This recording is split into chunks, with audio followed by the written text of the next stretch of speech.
ਪਾਵੈ। 14 ਨੂੰ ਧੰਨ ਗੁਰੂ ਮਹਾਰਾਜ ਜੀ ਗੁਰੂ ਨਾਨਕ ਦੇਵ ਜੀ ਸਿਧਾਂਤ ਬਣਾ ਕੇ ਸਾਨੂੰ ਇਹ ਦੱਸਦੇ ਨੇ, ਚੌਥੇ ਥਾਵੇ ਲਹਿ ਪਾਵੇ। ਇਹ ਚੌਥਾ ਥਾਂ ਕਿਹੜਾ ਹੈ, ਚੌਥੀ ਪਦਵੀ ਕਿਹੜੀ ਹੈ, ਇਹਨੂੰ ਚੌਥਾ ਗੁਣ ਆਖੀਏ।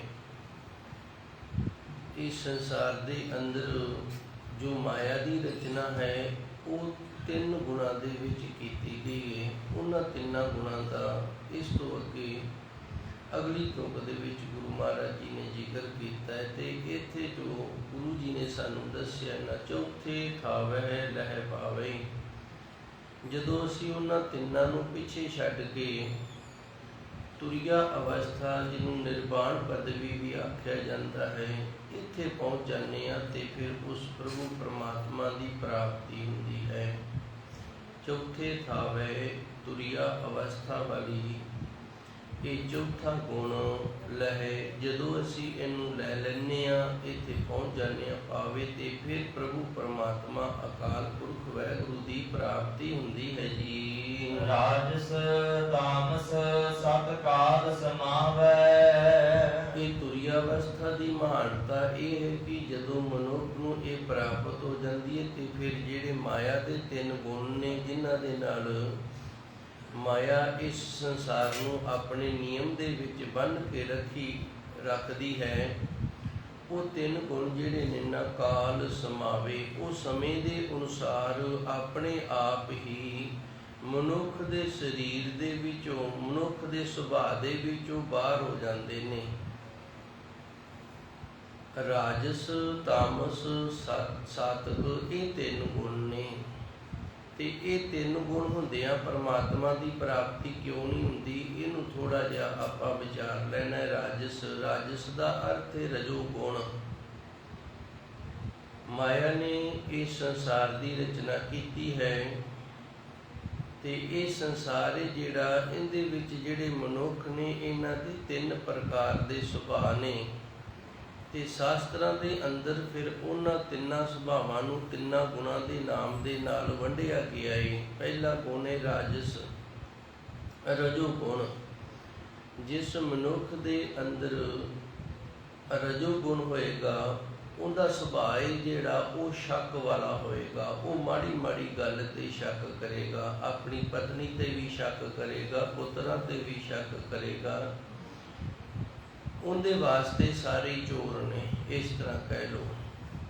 ਇਹ ਰਜੋ ਗੁਣ ਜਿਹੜਾ, ਜਿਸ ਮਨੁੱਖ ਦੇ ਅੰਦਰ ਰਜੋ ਗੁਣ ਆ ਗਏ, ਉਹਦੀ ਵਿਅਕਤੀ ਸੁਰਤੀ ਹੈ ਨਾ ਜਿਹੜੀ, ਉਹ ਸ਼ੱਕ ਵਾਲੀ ਹੋ ਜਾਂਦੀ ਹੈ। ਜਿਵੇਂ ਕਿਸੇ ਦੀ ਯਾਦਾਸ਼ਤ ਕਮਜ਼ੋਰ ਹੋ ਜਾਂਦੀ ਹੈ, ਜਦੋਂ ਯਾਦਾਸ਼ਤ ਕਮਜ਼ੋਰ ਹੋ ਜਾਂਦੀ ਹੈ ਅਤੇ ਇੱਕ ਬੜਾ ਭੈੜਾ ਰੋਗ ਲੱਗਦਾ ਫਿਰ ਉਹਨੂੰ। ਉਹ ਰੋਗ ਇਸ ਤਰ੍ਹਾਂ ਲੱਗਦਾ ਹੈ ਜਿਵੇਂ ਕਮਰੇ ਨੂੰ ਜਿੰਦਾ ਲਾਇਆ ਹੈ, ਥੋੜ੍ਹੇ ਜਿਹੇ ਕਦਮ ਅੱਗੇ ਗਿਆ ਹੈ, ਅਤੇ ਫਿਰ ਮਨ ਦੇ ਵਿੱਚ ਖਿਆਲ ਆ ਗਿਆ, ਪਤਾ ਨਹੀਂ ਮੈਂ ਜਿੰਦਾ ਲਾਇਆ ਕਿ ਨਹੀਂ, ਜਾ ਕੇ ਫਿਰ ਉਹਨੂੰ ਜਿੰਦੇ ਨੂੰ ਸੰਭਾਲਣਾ।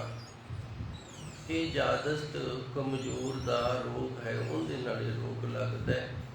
ਉਸੇ ਤਰ੍ਹਾਂ ਜਿਸ ਮਨੁੱਖ ਦੇ ਅੰਦਰ ਰਜੋ ਗੁਣ ਹੋਏਗਾ ਨਾ, ਉਹ ਵੀ ਇਸੇ ਤਰ੍ਹਾਂ ਹਰ ਇੱਕ ਚੀਜ਼ ਨੂੰ, ਹਰ ਇੱਕ ਪ੍ਰਾਣੀ ਨੂੰ ਸ਼ੱਕ ਦੀ ਨਿਗਾਹ ਦੇ ਨਾਲ ਵੇਖੇਗਾ। ਉਹਦੇ ਲਈ ਸਾਰੇ ਚੋਰ ਹੋ ਜਾਣਗੇ।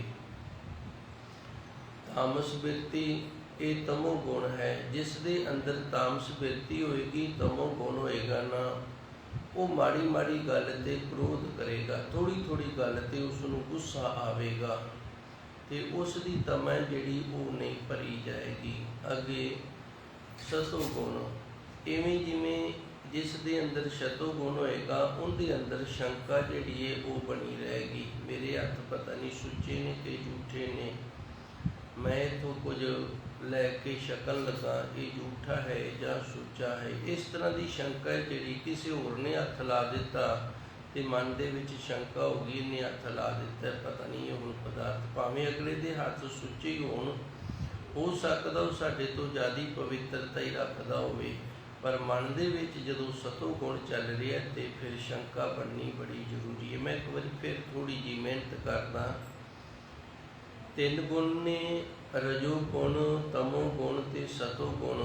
ਸ਼ਾਸਤਰਕਾਰਾਂ ਨੇ ਇਹਨਾਂ 3 ਗੁਣਾਂ ਦਾ ਜਿਹੜਾ ਸੁਭਾਅ ਵਿਅਕਤੀ ਹੈ ਉਹਦੀ ਵੰਡ ਇਸ ਪ੍ਰਕਾਰ ਕੀਤੀ ਹੈ। ਸਾਰਾ ਤਾਂ ਖੁਲਾਸਾ ਮੈਂ ਨਹੀਂ ਕਰਾਂਗਾ, ਬੜਾ ਲੰਮਾ ਚੌੜਾ ਇਹਨਾਂ ਦਾ ਪ੍ਰਸਾਰ ਹੈ। ਆਪ ਜੀ ਨੂੰ ਗੱਲ ਦੀ ਸਮਝ ਆ ਜਾਵੇ, ਇਸ ਲਈ ਇੱਕ ਇੱਕ ਦੋ ਨੁਕਤੇ ਹੀ ਆਪ ਜੀ ਦੀ ਸੇਵਾ ਵਿੱਚ ਹਾਜ਼ਰ ਹੋ ਰਹੇ ਨੇ।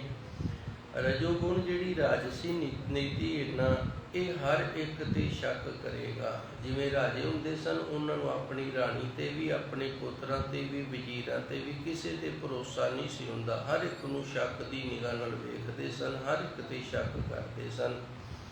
ਇਸੇ ਤਰ੍ਹਾਂ ਭਾਵੇਂ ਗਰੀਬ ਹੋਵੇ, ਭਾਵੇਂ ਅਮੀਰ ਹੋਵੇ, ਤੇ ਭਾਵੇਂ ਸਾਧੂ ਸੰਤ ਵੀ ਹੋ ਜਾਵੇ ਨਾ, ਉਹ ਜਿੰਦੇ ਅੰਦਰ ਰਜੋਗੁਣ ਹੈ, ਉਹ ਸਾਰਿਆਂ ਨੂੰ ਸ਼ੱਕ ਦੀ ਨਿਗਾਹ ਨਾਲ ਹੀ ਵੇਖੇਗਾ। ਸਮਦ੍ਰਿਸ਼ਟੀ ਨਹੀਂ ਆਏਗੀ ਉਸ ਦੇ ਅੰਦਰ। ਆਪੋ ਬਣਿਆ ਸੰਤ ਹੋ ਸਕਦਾ ਹੈ, ਆਪੋ ਬਣਿਆ ਗੁਰੂ ਹੋ ਸਕਦਾ, ਪਰ ਪਰਮਾਤਮਾ ਨੇ ਨਾ ਉਹਨੂੰ ਸੰਤ ਵਾਲੀ ਪਦਵੀ ਦਿੱਤੀ ਹੈ ਤੇ ਨਾ ਹੀ ਗੁਰੂ ਵਾਲੀ ਦਿੱਤੀ, ਕਿਉਂਕਿ ਉਸ ਨੇ ਸਮਾਜ ਨੂੰ ਸ਼ੱਕ ਦੀ ਨਿਗਾਹ ਨਾਲ ਵੇਖਣਾ ਹੈ। ਉਹਦੇ ਲਈ ਸਾਰੇ ਚੋਰ ਨੇ। ਇਸੇ ਤਰ੍ਹਾਂ ਤਾਮਸ ਬਿਰਤੀ ਜਿਹੜੀ ਤਮੋ ਗੁਣ, ਜਿਹੜਾ ਜਿਸ ਮਨੁੱਖ ਦੇ ਅੰਦਰ ਇਹ ਹੋਏਗਾ, ਉਹ ਮਨੁੱਖ ਜਿਹੜਾ ਫਿਰ ਮਾੜੀ ਮਾੜੀ ਗੱਲ ਤੇ ਗੁੱਸਾ ਹੋਏਗਾ, ਮਾੜੀ ਮਾੜੀ ਗੱਲ ਤੇ ਚਿੜੇਗਾ।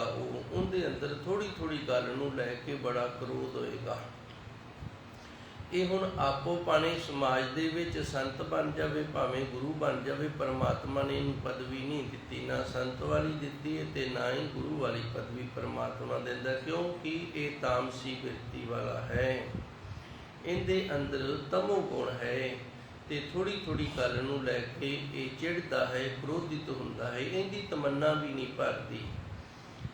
ਇਸੇ ਤਰ੍ਹਾਂ ਸਤੋ ਗੁਣ ਹੈ, ਜਿਸ ਦੇ ਅੰਦਰ ਸਤੋ ਗੁਣ ਹੋਏਗਾ, ਉਹ ਸ਼ੰਕਾਵਾਦੀ ਹੋਏਗਾ, ਹਰ ਗੱਲ ਤੇ ਸ਼ੰਕਾ ਕਰੇਗਾ। ਜਿਵੇਂ ਮਹਾਤਮਾ ਬੁੱਧ ਜੀ ਜਾ ਰਹੇ ਸਨ, ਇਹਨਾਂ ਨੂੰ ਪਿਆਸ ਲੱਗੀ। ਜਦੋਂ ਪਿਆਸ ਲੱਗੀ ਤੇ ਇਹਨਾਂ ਨੇ ਇੱਕ ਦਰ ਦਾ ਦਰਵਾਜ਼ਾ ਖਟਖਟਾਇਆ। ਉਹਨਾਂ ਨੇ ਅੰਦਰੋਂ ਦਰਵਾਜ਼ਾ ਖੋਲ੍ਹਿਆ। ਜਦੋਂ ਦਰਵਾਜ਼ਾ ਖੋਲ੍ਹਿਆ ਤੇ ਮਾਈ ਸੀ, ਮਾਈ ਨੇ ਦਰਵਾਜ਼ਾ ਖੋਲ੍ਹਿਆ। ਮਹਾਤਮਾ ਬੁੱਧ ਨੇ ਆਖਿਆ, ਪੁੱਤਰ ਜੀ ਅਸੀਂ ਜਲ ਛਕਣਾ ਹੈ, ਪਾਣੀ ਪੀਣਾ ਹੈ। ਉਹ ਕਹਿੰਦੀ, ਜੀ ਤੁਸੀਂ ਸਾਡੇ ਘਰ ਦਾ ਪਾਣੀ ਨਹੀਂ ਪੀ ਸਕਦੇ। ਕਿਉਂ ਨਹੀਂ ਪੀ ਸਕਦੇ ਜੀ? ਅਸੀਂ ਚੰਡਾਲ ਹਾਂ ਤੇ ਬ੍ਰਾਹਮਣ ਨੇ ਜਿਹੜੇ, ਉਹ ਤੁਹਾਡਾ ਵਿਰੋਧ ਕਰਨਗੇ, ਇਸ ਕਰਕੇ ਤੁਸੀਂ ਸਾਧੂ ਸੰਤੋ ਤੇ ਸਾਡੇ ਘਰ ਦਾ ਜਲ ਨਹੀਂ ਛਕ ਸਕਦੇ। ਤੇ ਮਹਾਤਮਾ ਬੁੱਧ ਨੇ ਫਿਰ ਉੱਥੇ ਮਾਈ ਨੂੰ ਆਖਿਆ, ਜਿਹੜੇ ਤੁਹਾਨੂੰ ਚੰਡਾਲ ਆਖਦੇ ਨੇ ਉਹ ਚੰਡਾਲ ਹੋ ਸਕਦੇ ਨੇ, ਤੁਸੀਂ ਚੰਡਾਲ ਨਹੀਂ, ਤੁਸੀਂ ਜਲ ਲਿਆਓ ਤੇ ਮੈਂ ਤੁਹਾਡੇ ਘਰ ਦਾ ਜਿਹੜਾ ਜਲ ਹੈ ਨਾ ਇਹ ਛਕਾਂਗਾ। ਤੇ ਉੱਥੇ ਇਹ ਵੀ ਦੱਸਿਆ ਵੀ ਜਲ ਛਕਣ ਦੇ ਲਈ ਜਿਹੜਾ ਬਰਤਨ ਹੈ ਨਾ ਉਹ ਸਾਫ਼ ਹੋਣਾ ਜ਼ਰੂਰੀ ਹੈ ਤੇ ਜਲ ਜਿਹੜਾ ਉਹ ਵੀ ਸਾਫ਼ ਹੋਣਾ ਜ਼ਰੂਰੀ ਹੈ। ਇੱਥੇ ਜਾਤ ਪਾਤ ਦੇ ਨਾਲ ਕੋਈ ਮਤਲਬ ਨਹੀਂ। ਇਹਨਾਂ ਦੇ ਅੰਦਰ ਹੁਣ ਸਤੋ ਗੁਣ ਨਹੀਂ ਹੈਗਾ, ਨਾ ਹੀ ਤਮੋ ਗੁਣ ਹੈ ਤੇ ਨਾ ਹੀ ਰਜੋ ਗੁਣ ਹੈ। ਇਹਨਾਂ ਨੂੰ ਤੁਰਿਆ ਅਵਸਥਾ ਪ੍ਰਾਪਤ ਹੈ। ਇਹਨਾਂ ਲਈ ਸਾਰੀ ਸਾਧੂ ਨੇ, ਸਾਰੀ ਸੰਤ ਨੇ। ਇਹ ਤੁਰਿਆ ਅਵਸਥਾ ਦੀ ਨਿਸ਼ਾਨੀ ਹੁੰਦੀ ਹੈ। ਉਹਨੂੰ ਸਾਰੇ ਆਪ ਤੋਂ ਚੰਗੇ ਲੱਗਦੇ ਨੇ, ਫਿਰ ਸਾਰੀ ਸਾਧੂ ਸੰਤ ਦਿਸਦੇ ਨੇ।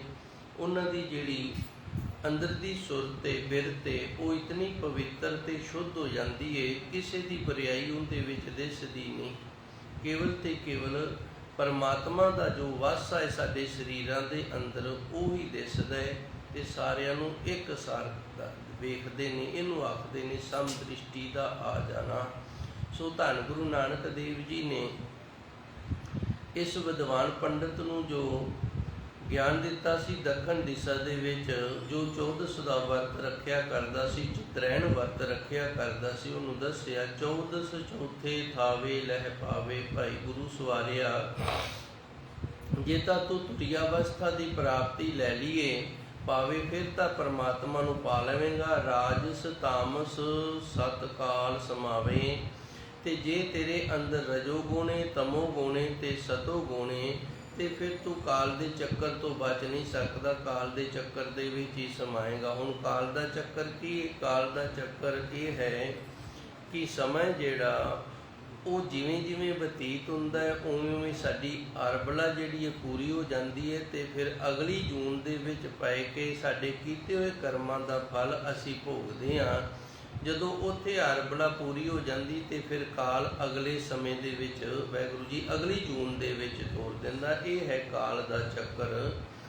ਹੁਣ ਦੋਵਾਂ ਤੁਕਾਂ ਦਾ ਸੁਮੇਲ ਕਰਕੇ ਇੱਕ ਵਾਰੀ ਆਪਾਂ ਫੇਰ ਸਮਝ ਲਈਏ। ਧੰਨ ਗੁਰੂ ਮਹਾਰਾਜ ਜੀ ਕਿਰਪਾ ਕਰਦੇ ਨੇ ਭਈ ਜੇ ਤਾਂ ਤੁਰੀ ਅਵਸਥਾ ਦੀ ਪ੍ਰਾਪਤੀ ਹੋ ਗਈ ਏ ਪਾਵੇ ਤੇ ਫਿਰ ਤਾਂ ਉਸ ਪ੍ਰਭੂ ਪਰਮਾਤਮਾ ਨੂੰ ਅਸੀਂ ਪਾ ਲਵਾਂਗੇ। ਜੇ ਅਸੀਂ ਰਜੋ ਗੁਣ ਤੇ ਆ ਸਾਰਿਆਂ ਨੂੰ ਸ਼ੱਕ ਦੀ ਨਿਗਾਹ ਨਾਲ ਵੇਖਦੇ ਆ, ਤਾਮਸੀ ਬਿਰਤੀ ਹੈ, ਮਾੜੀ ਮਾੜੀ ਗੱਲ ਤੇ ਚਿੜਦੇ ਆ, ਕ੍ਰੋਧਿਤ ਹੁੰਦੇ ਆ, ਗੁੱਸਾ ਹੁੰਦਾ ਹੈ, ਤੇ ਫਿਰ ਵੀ ਉਸ ਪਰਮਾਤਮਾ ਦਾ ਸਾਡੇ ਅੰਦਰ ਵਾਸਾ ਨਹੀਂ ਹੋਏਗਾ। ਸੱਤ ਕਾਲ, ਜੇ ਅਸੀਂ ਸੱਤ ਕਾਲ ਸਮਾਵੇ, ਇਹ ਤਿੰਨ ਗੁਣ ਨੇ, ਰਜੋ ਗੁਣ, ਤਮੋ ਗੁਣ ਤੇ ਸਤੋ ਗੁਣ, ਜਿਨ੍ਹਾਂ ਦੇ ਅੰਦਰੋਂ ਇਹ ਤਿੰਨ ਗੁਣਾਂ ਦਾ ਸੁਭਾਅ ਨਹੀਂ ਗਿਆ। ਕਾਲ ਸਮਾਵੇ, ਉਹ ਸਮੇਂ ਦੇ ਚੱਕਰ ਦੇ ਵਿੱਚ ਹੀ ਗੇੜੇ ਕੱਢਦੇ ਰਹਿਣਗੇ, ਭਾਵ ਜੂਨਾਂ ਦੇ ਵਿੱਚ ਹੀ ਪੈ ਰਹਿਣਗੇ, ਜੂਨਾਂ 'ਚ ਹੀ ਸਮਾਏ ਰਹਿਣਗੇ ਜੀ। ਸਸੀਰ ਕੈ ਘਰ ਸੂਰ ਸਮਾਵੈ। ਹੁਣ ਧੰਨ ਗੁਰੂ ਮਹਾਰਾਜ ਜੀ ਸੱਚੇ ਸਤਿਗੁਰ ਸਾਨੂੰ ਦੱਸਦੇ ਨੇ ਮਨੁੱਖ ਦੇ ਅੰਦਰ ਤਬਦੀਲੀ ਕਿਵੇਂ ਹੁੰਦੀ ਹੈ, ਬਦਲਾਅ ਕਿਵੇਂ ਹੁੰਦਾ ਹੈ। ਜਦੋਂ ਅਸੀਂ ਜਨਮ ਲੈਂਦੇ ਹਾਂ, ਸਾਡਾ ਸਾਰਿਆਂ ਦਾ ਪਿਛਲੇ ਜਨਮਾਂ ਦੇ ਅਨੁਸਾਰ ਕੁਝ ਸੁਭਾਅ ਬਣਿਆ ਹੁੰਦਾ ਹੈ। ਉਹ ਸੁਭਾਅ ਅਸੀਂ ਲੈ ਕੇ ਆਉਂਦੇ ਹਾਂ ਅਤੇ ਉਹ ਸੁਭਾਅ ਦੇ ਅਨੁਸਾਰ ਫਿਰ ਪਰਿਵਾਰ ਦੇ ਵਿੱਚ ਵਰਤਾਰਾ ਕਰਦੇ ਹਾਂ। ਕੁਝ ਆਦਤਾਂ, ਕੁਝ ਸੁਭਾਵਿਕ ਗੁਣ ਨੇ ਜਿਹੜੇ ਉਹ ਸਾਨੂੰ ਪਰਿਵਾਰ ਤੋਂ ਵੀ ਮਿਲਦੇ ਨੇ। ਸੱਚੇ ਸਤਿਗੁਰ ਦੱਸਦੇ ਨੇ ਜਦੋਂ ਅਸੀਂ ਸਿਮਰਨ ਕਰਦੇ ਹਾਂ, ਸੇਵਾ ਕਰਦੇ ਹਾਂ, ਸੱਚੇ ਸਤਿਗੁਰ ਦੀ ਕਿਰਪਾ ਹੁੰਦੀ ਤੇ ਫਿਰ ਸਾਡੇ ਅੰਦਰ ਦਾ ਪਰਿਵਰਤਨ ਹੈ ਜਿਹੜਾ, ਬਦਲਾਅ ਹੈ ਜਿਹੜਾ, ਉਹ ਕਿਵੇਂ ਹੁੰਦਾ। ਸਸੀਰ ਕੈ ਘਰ ਸੂਰ ਸਮਾਵੈ। ਸਸੀਰ ਆਖਦੇ ਨੇ ਚੰਦ ਨੂੰ, ਤੇ ਚੰਦ ਜਿਹੜਾ ਇਹ ਰਾਤਰੀ ਨੂੰ ਸਾਨੂੰ ਦਿਖਾਈ ਦਿੰਦਾ, ਪ੍ਰਕਾਸ਼ ਹੁੰਦਾ ਇਹਦਾ। ਹੁਣ ਇਹਦਾ ਅਰਥ ਬਣ ਗਿਆ ਰਾਤ। ਸਸੀਰ ਕੈ ਘਰ, ਹੁਣ ਜਿਹੜਾ ਸੂਰਜ ਦਾ ਘਰ ਹੈ ਰਾਤ, ਸੂਰ ਸਮਾਵੇ ਵਾਹਿਗੁਰੂ ਜੀ, ਜਿਹੜਾ ਚੰਦ ਹੈ ਉਹਦਾ ਘਰ ਹੈ ਰਾਤ। ਸਸੀਰ ਕੈ ਘਰ, ਜਿਹੜਾ ਚੰਦ ਹੈ ਉਹਦਾ ਘਰ ਹੈ ਰਾਤ। ਸੂਰ ਸਮਾਵੇ, ਅਸੀਂ ਵੇਖਦੇ ਹਾਂ ਜਦੋਂ ਦਿਨ ਚੜ੍ਹਨ ਵਾਲਾ ਹੁੰਦਾ ਹੈ ਨਾ, ਇੱਕੇ ਵਾਰੀ ਪ੍ਰਕਾਸ਼ ਨਹੀਂ ਹੁੰਦਾ, ਥੋੜ੍ਹੀ ਥੋੜ੍ਹੀ ਪਹਿਲੂ ਲੋ ਲੱਗਦੀ ਏ, ਹੌਲੀ ਹੌਲੀ ਇਹ ਲੋਅ ਜਿਹੜੀ ਇਹ ਵਧੀ ਜਾਂਦੀ ਏ, ਤੇ ਅਖੀਰ ਲੋ ਵੱਧਦੀ ਸਾਰੇ ਹਨੇਰੇ ਨੂੰ ਖਾ ਜਾਂਦੀ ਏ, ਤੇ ਚਾਰੇ ਪਾਸੇ ਪ੍ਰਕਾਸ਼ ਹੀ ਪ੍ਰਕਾਸ਼ ਹੋ ਜਾਂਦਾ ਹੈ। ਹੁਣ ਧੰਨ ਗੁਰੂ ਨਾਨਕ ਦੇਵ ਜੀ ਨੂੰ ਜਦੋਂ ਇਸ ਬ੍ਰਾਹਮਣ ਪੰਡਤ ਨੇ ਪੁੱਛਿਆ ਜੀ ਫਿਰ ਇਹ ਪਰਿਵਰਤਨ ਕਿਵੇਂ ਹੁੰਦਾ, ਗੁਰੂ ਮਹਾਰਾਜ ਜੀ ਨੇ ਫਿਰ ਦੱਸਿਆ ਵੀ ਇੱਕੇ ਵਾਰੀ ਨਹੀਂ ਹੁੰਦਾ।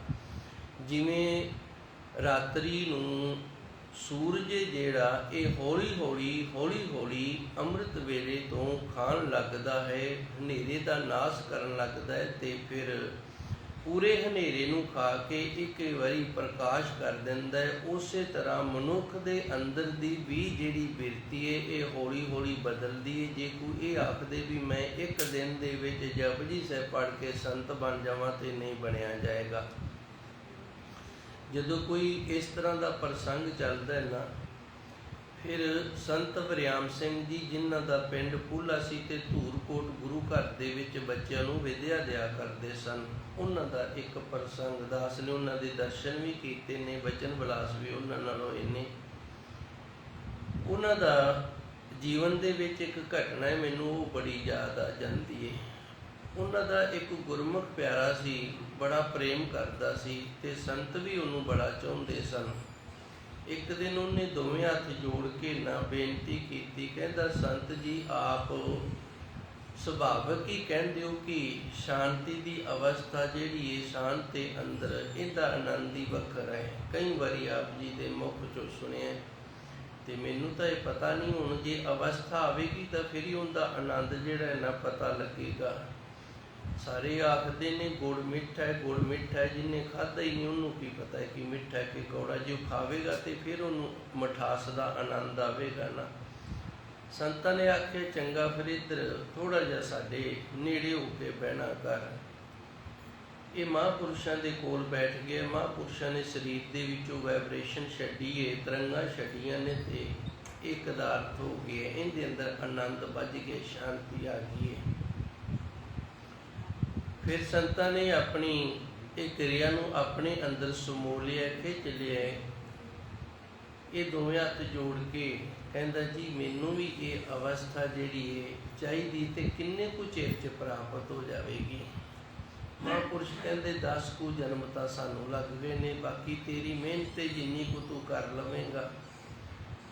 ਸਸੀਰ ਕੈ ਘਰ ਸੂਰ ਸਮਾਵੇ। ਜਿਵੇਂ ਰਾਤਰੀ ਜਾਂਦੀ ਏ, ਸੂਰਜ ਆਉਂਦਾ ਹੈ, ਉਹ ਇੱਕੇ ਵਾਰੀ ਨਹੀਂ ਆਉਂਦਾ, ਹੌਲੀ ਹੌਲੀ ਪਹਿਲੋਂ ਲੋ ਲੱਗਦੀ ਏ, ਫਿਰ ਹਨੇਰਾ ਘਟਦਾ ਜਾਂਦਾ ਹੈ, ਪ੍ਰਕਾਸ਼ ਵੱਧਦਾ ਜਾਂਦਾ ਹੈ। ਇਸੇ ਤਰ੍ਹਾਂ ਜਦੋਂ ਅਸੀਂ ਗੁਰਬਾਣੀ ਦੇ ਲੜ ਲੱਗਦੇ ਹਾਂ, ਨਾਮ ਦੇ ਅਭਿਆਸੀ ਹੁੰਦੇ ਹਾਂ, ਸਿਮਰਨ ਵਾਲੇ ਪਾਸੇ, ਸੇਵਾ ਵਾਲੇ ਪਾਸੇ ਤੁਰਦੇ ਹਾਂ, ਤੇ ਹੌਲੀ ਹੌਲੀ ਸਾਡੇ ਅੰਦਰ ਦੀ ਜਿਹੜੀ ਅਵਸਥਾ ਹੈ ਪ੍ਰਕਾਸ਼ਮਈ ਗਿਆਨਮਈ ਇਸੇ ਤਰ੍ਹਾਂ ਬਣਦੀ ਜਾਂਦੀ ਹੈ ਜੀ। ਜੋਗ ਜੁਗਤ ਕੀ ਕੀਮਤ ਪਾਵੈ। ਇਹ ਜੁਗਤੀ ਹੈ ਉਸ ਪਰਮਾਤਮਾ ਦੇ ਵਿੱਚ ਜੁੜਨ ਦੀ, ਤੇ ਇਹਨੂੰ ਉਹੀ ਗੁਰਮੁਖ ਪਿਆਰਾ ਸਮਝ ਸਕਦਾ, ਪਾ ਸਕਦਾ, ਜੋ ਇਸ ਪਾਸੇ ਤੁਰਿਆ ਹੈ। ਜਿਹੜਾ ਤੁਰਿਆ ਹੀ ਨਹੀਂ, ਰਾਹ ਪੁੱਛਣ ਵਾਲਾ ਹੈ, ਕਈ ਰਾਹ ਵੀ ਨਹੀਂ ਪੁੱਛਦੇ। ਜਿਹੜਾ ਤੁਰਿਆ ਹੀ ਨਹੀਂ, ਜਿੰਦਾ ਇੱਧਰਲਾ ਖਿਆਲ ਹੀ ਨਹੀਂ, ਉਹ ਇਹਦੀ ਕੀਮਤ ਕਿਵੇਂ ਪਾ ਲਵੇਗਾ? ਉਹਨੂੰ ਇਹਦੀ ਸਮਝ ਨਹੀਂ ਆਏਗੀ। ਇੱਥੇ ਕੀਮਤ ਦਾ ਅਰਥ ਹੈ ਸਮਝ। ਜੋਗ ਜੁਗਤ, ਜੋਗ ਦਾ ਅਰਥ ਜੋਗੀ ਨਹੀਂ, ਜੋਗ ਦਾ ਅਰਥ ਹੁੰਦਾ ਜੋੜ, ਤੇ ਜੋੜ ਦਾ ਅਰਥ ਹੈ ਜੁੜਨਾ ਇਹਦੇ ਨਾਲ, ਪਰਮਾਤਮਾ ਦੇ ਨਾਲ। ਜੁਗਤ ਦਾ ਅਰਥ ਹੁੰਦਾ ਤਰੀਕਾ, ਢੰਗ, ਮਰਿਆਦਾ, ਪਤਾ ਲੱਗ ਜਾਣਾ ਵੀ ਮੈਂ ਕਿਹੜੀ ਰਹਿਤ ਦੇ ਵਿੱਚ, ਕਿਹੜੀ ਮਰਿਆਦਾ ਦੇ ਵਿੱਚ ਰਵਾਂ ਤੇ ਪਰਮਾਤਮਾ ਦੇ ਨਾਲ ਜੁੜਿਆ ਰਵਾਂਗਾ।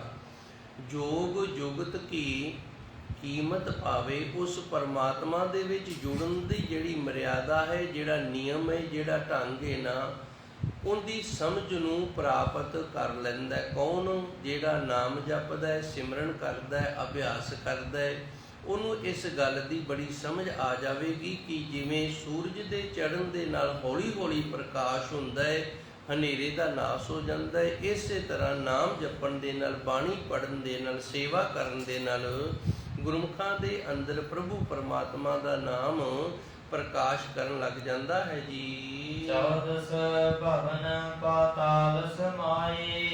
ਤੇ ਫਿਰ ਪਾਂਦਾ ਕਿਹਨੂੰ ਏ? ਜਿਹੜਾ 14 ਭਵਨ ਮੰਨੇ ਗਏ ਨੇ, 7 ਪਤਾਲ ਮੰਨੇ ਗਏ ਨੇ, ਤੇ 7 ਹੀ ਆਕਾਸ਼ ਮੰਨੇ ਗਏ ਨੇ। ਮੈਂ ਇੱਕ ਵਾਰੀ ਫਿਰ ਆਪ ਜੀ ਨੂੰ ਥੋੜ੍ਹਾ ਸਮਝਾਉਣਾ ਕਰਾਂ। ਧੰਨ ਗੁਰਬਾਣੀ ਦੇ ਅੰਦਰ ਦੂਜੇ ਧਰਮਾਂ ਦਾ ਜੋ ਇਸ ਤਰ੍ਹਾਂ ਦਾ ਜ਼ਿਕਰ ਆਉਂਦਾ ਨਾ, ਗੁਰਬਾਣੀ ਇਸ ਨੂੰ ਮੰਨਦੀ ਨਹੀਂ ਹੈਗੀ। ਗੁਰੂ ਮਹਾਰਾਜ ਜੀ ਇਸ ਨੂੰ ਮੰਨਦੇ ਨਹੀਂ, ਤੇ ਫਿਰ ਇਹਨਾਂ ਦਾ ਜ਼ਿਕਰ ਕਿਉਂ ਕਰਦੇ ਨੇ? ਇਹਦਾ ਜ਼ਿਕਰ ਇਸ ਕਰਕੇ ਕੀਤਾ ਜਾਂਦਾ ਹੈ ਵੀ ਅਗਲਾ ਜਿਹਨੂੰ ਮੰਨਦਾ ਹੈ ਨਾ, ਅਗਲੇ ਦੇ ਅੰਦਰ ਜੋ ਵਿਸ਼ਵਾਸ ਹੈ ਉਹਦੇ ਅਨੁਸਾਰ ਹੀ ਉਸ ਨੂੰ ਗਿਆਨ ਦਿੱਤਾ ਜਾਵੇ, ਤੇ ਫਿਰ ਬੜੀ ਸੋਝੀ ਆਉਂਦੀ ਹੈ। ਹੁਣ 7 ਆਕਾਸ਼ ਮੰਨੇ ਗਏ ਨੇ, 7 ਪਤਾਲ ਮੰਨੇ ਗਏ ਨੇ ਪੁਰਾਤਨ ਧਾਰਮਿਕ ਗ੍ਰੰਥਾਂ ਦੇ ਅੰਦਰ, ਤੇ ਗੁਰੂ ਮਹਾਰਾਜ ਜੀ ਸੱਚੇ ਸਤਿਗੁਰੂ ਨੇ ਆਪਣੀ ਬਾਣੀ ਦੇ ਵਿੱਚ ਲਿਖਿਆ ਪਾਤਾਲਾਂ ਪਾਤਾਲ ਲੱਖ, ਆਗਾਸਾਂ ਆਗਾਸ। ਇਹ ਨਹੀਂ ਹੋ ਸਕਦਾ ਵੀ ਗੁਰੂ ਨਾਨਕ ਦੇਵ ਜੀ ਇੱਕ ਥਾਂ ਤੇ ਇਹ ਕਹਿ ਦੇਣ ਵੀ ਪਤਾਲ ਵੀ ਲੱਖ ਨੇ ਤੇ ਆਗਾਸ ਵੀ ਲੱਖ ਨੇ, ਤੇ ਦੂਜੀ ਥਾਂ ਤੇ ਇਹ ਕਹਿ ਦੇਣ ਵੀ 7 ਪਤਾਲ ਨੇ ਤੇ 7 ਆਗਾਸ ਨੇ, ਤਾਂ ਫਿਰ ਦੋਗਲੀ ਨੀਤੀ ਹੋਗੀ ਨਾ। ਇਹ ਤਾਂ ਦੋਗਲੀ ਨੀਤੀ ਹੋਗੀ। ਇਸ ਤਰ੍ਹਾਂ ਕਈ ਵਾਰੀ ਨਾ ਅਸੀਂ ਦਾਸ ਨੂੰ ਬੜੇ ਦੁੱਖ ਦੇ ਨਾਲ ਕਹਿਣਾ ਪੈ ਰਿਹਾ ਹੈ, ਅੱਜ ਕੱਲ੍ਹ ਨਾ ਜਿਹੜੀ ਵਿਦਿਆ ਹੈ ਇਹ ਬਿਲਕੁਲ ਅਲੋਪ ਹੁੰਦੀ ਜਾ ਰਹੀ ਹੈ। ਨਾ ਹੀ ਵਿਦਿਆ ਪੜ੍ਹਾਉਣ ਵਾਲੇ ਨੇ ਤੇ ਪੜ੍ਹਨ ਵਾਲੇ ਵੀ ਕੋਨੀ ਜੇ ਹੈਗੇ। ਜੇ ਵਿਦਿਆ ਪੜ੍ਹਾਉਣ ਵਾਲੇ ਨਹੀਂ ਰਹੇ ਨਾ ਤੇ ਪੜ੍ਹਨ ਵਾਲੇ ਵੀ ਕੋਈ ਨਹੀਂ ਹੈਗੇ। ਪਹਿਲੂ ਸਮਾਂ ਸੀ ਮਹਾਂਪੁਰਸ਼ਾਂ ਦਾ, ਉਦੋਂ ਵਿਦਿਆ ਪੜ੍ਹਾਈ ਵੀ ਜਾਂਦੀ ਸੀ ਬੜੇ ਸੇਵਾ ਭਾਵਨਾ ਦੇ ਨਾਲ, ਤੇ ਵਿਦਿਆਰਥੀ ਸਨ ਜਿਹੜੇ ਵਿਦਿਆ ਪੜ੍ਹਨ ਵਾਲੇ, ਵਿਦਿਆ ਪ੍ਰਾਪਤ ਕਰਨ ਵਾਲੇ, ਉਹਨਾਂ ਦੇ ਅੰਦਰ ਦੀ ਵੀ ਬੜੀ ਸ਼ਰਧਾ ਭਾਵਨਾ ਹੁੰਦੀ ਸੀ। ਉਹ ਵੀ ਵਿਦਿਆ ਨੂੰ ਸ਼ਰਧਾ ਦੇ ਨਾਲ ਪੜ੍ਹਦੇ।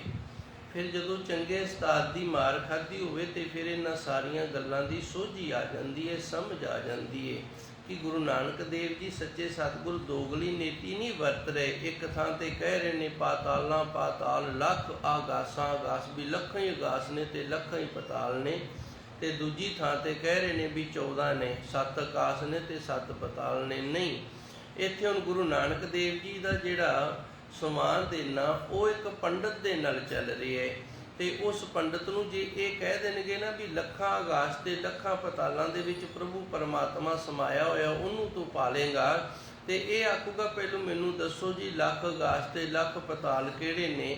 ਇਹਨੂੰ ਜਿਹੜੀ ਗੱਲ ਗੁਰੂ ਨਾਨਕ ਦੇਵ ਜੀ ਨੇ ਸਮਝਾਣੀ ਹੈ ਉਹ ਸਮਝ ਨਹੀਂ ਆਏਗੀ, ਇਹਦਾ ਖਿਆਲ ਖਿੰਡ ਜਾਵੇਗਾ।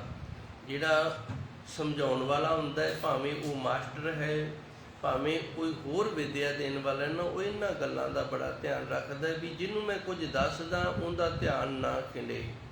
ਜੇ ਧਿਆਨ ਖਿੰਡ ਜਾਵੇਗਾ ਤੇ ਉਹਨੂੰ ਗੱਲ ਦੀ ਸਮਝ ਨਹੀਂ ਆਏਗੀ, ਗੱਲ ਪਕੜ ਦੇ ਵਿੱਚ ਨਹੀਂ ਆਏਗੀ। ਰੋ ਵਿਚਾਰ 14 ਭਵਨ ਜਿਨ੍ਹਾਂ ਵਿੱਚੋਂ 7 ਆਕਾਸ਼ ਤੇ 7 ਪਤਾਲ ਸਨਾਤਨ ਧਰਮ ਤੇ ਮੁਸਲਮਾਨ ਧਰਮ ਜਿਹੜੇ ਨੇ ਇਹ ਮੰਨਦੇ ਨੇ ਪਤਾਲ ਸਮਾਏ। ਜੋ ਪਰਮਾਤਮਾ ਇਹਨਾਂ ਦੇ ਵਿੱਚ ਸਮਾਇਆ ਹੋਇਆ ਹੈ, ਜਿਹੜਾ ਇਹਨਾਂ ਦੇ ਵਿੱਚ ਵਿਆਪਕ ਹੈ, ਭਾਵੇਂ ਉਸ ਨੂੰ ਗੁਰੂ ਸਵਾਰਾ ਨੇ ਜਿਹੜਾ ਉਹ ਪ੍ਰਾਪਤ ਕਰ ਲੈਂਦਾ ਹੈ ਜੀ। ਖੰਡ ਬ੍ਰਹਮੰਡ ਰਹਿਆ ਲਿਵ ਲਾਏ। ਜਿਹੜਾ ਖੰਡਾ ਬ੍ਰਹਮੰਡਾਂ ਦੇ ਵਿੱਚ ਵਿਆਪਕ ਹੈ ਉਸ ਦੇ ਨਾਲ ਪ੍ਰੇਮ ਬਣਾ ਕੇ ਰੱਖਣਾ ਕਰੇ। ਗੁਰੂ ਮਹਾਰਾਜ ਜੀ ਸੱਚੇ ਸਤਿਗੁਰ ਸਾਨੂੰ ਦੱਸਦੇ ਨੇ ਜਿਨ੍ਹਾਂ ਨੂੰ ਤੁਰੀ ਅਵਸਥਾ ਦੀ ਪ੍ਰਾਪਤੀ ਹੋ ਜਾਂਦੀ ਹੈ ਨਾ, ਉਹ ਫਿਰ ਸੰਸਾਰ ਦਾ ਖਹਿੜਾ ਹੀ ਛੱਡ ਦਿੰਦੇ ਨੇ। ਰਾਜਸ ਨਾ ਉਹਨਾਂ ਦੇ ਵਿੱਚ ਰਜੋ ਗੁਣ ਹੁੰਦਾ ਹੈ, ਕਿਸੇ ਤੇ ਸ਼ੱਕ ਨਹੀਂ ਕਰਦੇ। ਕੋਈ ਆਵੇ ਕੋਈ ਜਾਵੇ, ਕੋਈ ਬਵੇ ਕੋਈ ਖਲੋਵੇ, ਕੋਈ ਖਾਵੇ ਕੋਈ ਪੀਵੇ, ਉਹਨਾਂ ਨੂੰ ਕੋਈ ਮਤਲਬ ਨਹੀਂ। ਆਪਾਂ ਕਹਿ ਦਿੰਦੇ ਨਾ ਮਸਤ ਹੋ ਗਏ, ਮਗਨ ਹੋ ਗਏ। ਗੁਰਬਾਣੀ 'ਚ ਸ਼ਬਦ ਆਉਂਦੇ ਨੇ ਨਾ। ਹੁਣ ਮਸਤ ਮਨੁੱਖ ਜਿਹੜਾ ਹੁੰਦਾ ਹੈ ਉਹਦਾ ਇਸੇ ਤਰ੍ਹਾਂ ਦਾ ਹੀ ਸੁਭਾਅ ਹੁੰਦਾ ਹੈ। ਮਗਨ ਜਿਹੜਾ ਹੁੰਦਾ ਹੈ ਨਾ, ਉਹ ਆਪਣੇ ਆਪ ਦੇ ਵਿੱਚ ਮਗਨ ਰਹਿੰਦਾ ਹੈ। ਉਹਨੂੰ ਇਸੇ ਦਾ ਨਾਮ ਹੀ ਬਾਹਰੀ ਬਿਰਤੀ ਹੈ, ਬਾਹਰ ਮੁਖ, ਬਾਹਰ ਦਾ ਧਿਆਨ ਰੱਖਣਾ। ਇਹ ਆਇਆ ਕਿਵੇਂ ਆਇਆ, ਇਹ ਗਿਆ ਹੈ ਕਿਵੇਂ ਆਇਆ ਹੈ, ਇਹ ਕੀ ਲੈ ਕੇ ਆਇਆ, ਕੀ ਲੈ ਕੇ ਗਿਆ ਹੈ। ਇਸ ਤਰ੍ਹਾਂ ਦਾ ਜਿਹੜਾ ਸੁਭਾਅ ਹੈ ਇਹਦੇ ਨਾਲ ਮਨੁੱਖ ਬ੍ਰਹਿਣ ਮੁਖ ਹੁੰਦਾ ਹੈ। ਬਾਹਰ ਦਾ ਧਿਆਨ, ਅੰਦਰ ਦਾ ਆਪ ਦਾ ਧਿਆਨ ਨਹੀਂ ਰਹਿੰਦਾ। ਜਦੋਂ ਇਹ ਸਾਰੇ ਗੁਣ ਨੇ ਜਿਹੜੇ ਰਜੋ ਗੁਣ, ਤਮੋ ਗੁਣ ਤੇ ਸਤੋ ਗੁਣ, ਇਹਨਾਂ ਦਾ ਨਾਸ਼ ਹੋ ਜਾਂਦਾ ਹੈ, ਅੰਦਰ ਗੁਰੂ ਦੀ ਕਿਰਪਾ ਦੇ ਨਾਲ ਪ੍ਰਕਾਸ਼ ਹੋ ਜਾਂਦਾ ਹੈ, ਪਰਮਾਤਮਾ ਦੇ ਵਿੱਚ ਜੁੜਨ ਵਾਲੀ ਜਿਹੜੀ ਜੁਗਤੀ ਉਹ ਪਾ ਲੈਂਦਾ ਹੈ। ਤੇ ਫਿਰ 14 ਭਵਨਾਂ ਦੇ ਵਿੱਚ ਖੰਡ 9 ਖੰਡ ਨੇ ਤੇ ਬ੍ਰਹਮੰਡ ਵੀ ਬੇਅੰਤ ਨੇ ਰਿਹਾ ਲਿਵ ਲਾਏ। ਇਹਨਾਂ ਸਾਰਿਆਂ ਦੇ ਵਿੱਚ ਜੋ ਪਰਮਾਤਮਾ ਵਸ ਰਿਹਾ ਹੈ ਉਹਦੇ ਨਾਲ ਉਸ ਗੁਰੂ ਸਵਾਰੇ ਦੀ ਪ੍ਰੀਤ ਬਣ ਜਾਂਦੀ ਹੈ ਜੀ। ਵਸਿਆ ਚੰਦ ਗੁਪਤ ਗਹਿਨਾਰ। ਇੱਥੇ 18 ਪੌੜੀਆਂ ਸੰਪੰਨ ਹੋਈਆਂ ਨੇ। ਅੱਗੇ 19ਵੀਂ ਪੌੜੀ ਦੇ ਵਿੱਚ ਮੱਸਿਆ ਦਾ ਜੋ ਦਿਹਾੜਾ ਹੁੰਦਾ ਹੈ, ਧੰਨ ਗੁਰੂ ਮਹਾਰਾਜ ਜੀ ਇਹਨੂੰ ਸਿਧਾਂਤ ਬਣਾ ਕੇ ਸਾਨੂੰ ਇਹ ਦੱਸਦੇ ਨੇ ਵੀ ਵੇਖੋ ਮੱਸਿਆ ਵਾਲੇ ਦਿਨ ਜਿਹੜਾ ਚੰਦ ਹੈ ਨਾ, ਗੈਨਾਰ ਕਹਿੰਦੇ ਨੇ ਆਕਾਸ਼ ਨੂੰ ਤੇ ਗੁਪਤ ਕਹਿੰਦੇ ਨੇ ਗੁਪਤ ਰਹਿਣਾ। ਅਮਾਵਸਿਆ ਚੰਦ ਗੁਪਤ ਗੈਨਾਰ, ਉਹ ਪਰਮਾਤਮਾ ਸਾਡੇ ਅੰਦਰ ਹੈ ਕਿਵੇਂ। ਇੱਕ ਬੜਾ ਸੋਹਣਾ ਦ੍ਰਿਸ਼ਟਾਂਤ ਦਿੱਤਾ ਹੈ। ਵੇਖੋ ਸਮਝਾਉਣ ਦਾ ਗੁਰੂ ਨਾਨਕ ਦੇਵ ਜੀ ਦਾ ਕਿੱਡਾ ਮਹਾਨ ਤਰੀਕਾ ਹੈ। ਹੁਣ ਮੱਸਿਆ ਵਾਲੇ ਦਿਨ ਚੰਦ ਹੁੰਦਾ ਜ਼ਰੂਰ ਹੈ ਪਰ ਸਾਨੂੰ ਦਿਸਦਾ ਨਹੀਂ। ਸਾਨੂੰ ਹਨੇਰਾ ਹੀ ਹਨੇਰਾ ਦਿਸਦਾ, ਚੰਦ ਨਹੀਂ ਦਿਸਦਾ। ਹੁੰਦਾ ਜ਼ਰੂਰ ਹੈ, ਜਾਂਦਾ ਕਿੱਥੇ ਹੈ, ਕਿਤੇ ਨਹੀਂ ਜਾਂਦਾ, ਆਕਾਸ਼ ਦੇ ਵਿੱਚ ਹੀ ਹੁੰਦਾ ਹੈ। ਪਰ ਉਹ ਕੋਈ ਇਸ ਤਰ੍ਹਾਂ ਦੀ ਜਗ੍ਹਾ ਤੇ ਹੈ ਜਿੱਥੇ ਸਾਡੀ ਨਿਗਾਹ ਨਹੀਂ ਪਹੁੰਚ ਸਕਦੀ। ਉਸੇ ਤਰ੍ਹਾਂ ਉਹ ਪਰਮਾਤਮਾ ਸਾਡੇ ਅੰਦਰ ਹੈ। ਮੈਂ ਇੱਕ ਵਾਰੀ ਫਿਰ ਨਾ ਸ਼ੁਰੂ ਕਰਾਂ। ਅਮਾਵਸਿਆ ਚੰਦ ਗੁਪਤ ਗੈਨਾਰ। ਗੈਨਾਰ ਕਹਿੰਦੇ ਨੇ ਆਕਾਸ਼ ਨੂੰ ਤੇ ਗੁਪਤ ਕਹਿੰਦੇ ਨੇ ਗੁਪਤ ਹੋ ਜਾਣਾ, ਨਾ ਦਿਸਣਾ। ਤੇ ਚੰਦ ਜਿਹੜਾ ਇਹ ਮੱਸਿਆ ਵਾਲੀ ਰਾਤ ਨੂੰ ਗੁਪਤ ਹੋ ਜਾਂਦਾ, ਮਰਦਾ ਨਹੀਂ, ਭਸਮ ਨਹੀਂ ਹੁੰਦਾ, ਸੁਆਹ ਨਹੀਂ ਹੁੰਦਾ, ਖਤਮ ਨਹੀਂ ਹੁੰਦਾ, ਹੈ ਉਸੇ ਤਰ੍ਹਾਂ ਜਿਵੇਂ ਹਰ ਰੋਜ਼ ਹੁੰਦਾ ਹੈ। ਪਰ ਇਹ ਮੱਸਿਆ ਵਾਲੀ ਰਾਤ ਨੂੰ ਆਕਾਸ਼ ਦੇ ਵਿੱਚ ਗੁਪਤ ਹੋ ਜਾਂਦਾ ਹੈ। ਹੁਣ ਜਿਵੇਂ ਚੰਦ ਹੈ ਜ਼ਰੂਰ ਤੇ ਮੱਸਿਆ ਵਾਲੀ ਰਾਤ ਨੂੰ ਗੁਪਤ ਹੈ, ਇਸੇ ਤਰ੍ਹਾਂ ਪ੍ਰਭੂ ਪਰਮਾਤਮਾ ਸੱਚੇ ਸਤਿਗੁਰ ਸਾਡੇ ਅੰਦਰ ਗੁਪਤ ਰੂਪ ਦੇ ਵਿੱਚ ਨੇ। ਤੇ ਗੁਪਤ ਰੂਪ ਦੇ ਵਿੱਚ ਹੋਣ ਕਰਕੇ ਹੁਣ ਸਾਨੂੰ ਕੀ ਦਿਸਦਾ, ਹਨੇਰਾ ਹੀ ਹਨੇਰਾ ਦਿਸਦਾ। ਚਾਰੇ ਪਾਸੇ ਅਗਿਆਨਤਾ ਦਾ ਹਨੇਰਾ ਸਾਡੇ ਅੰਦਰ ਛਾ ਜਾਂਦਾ ਹੈ।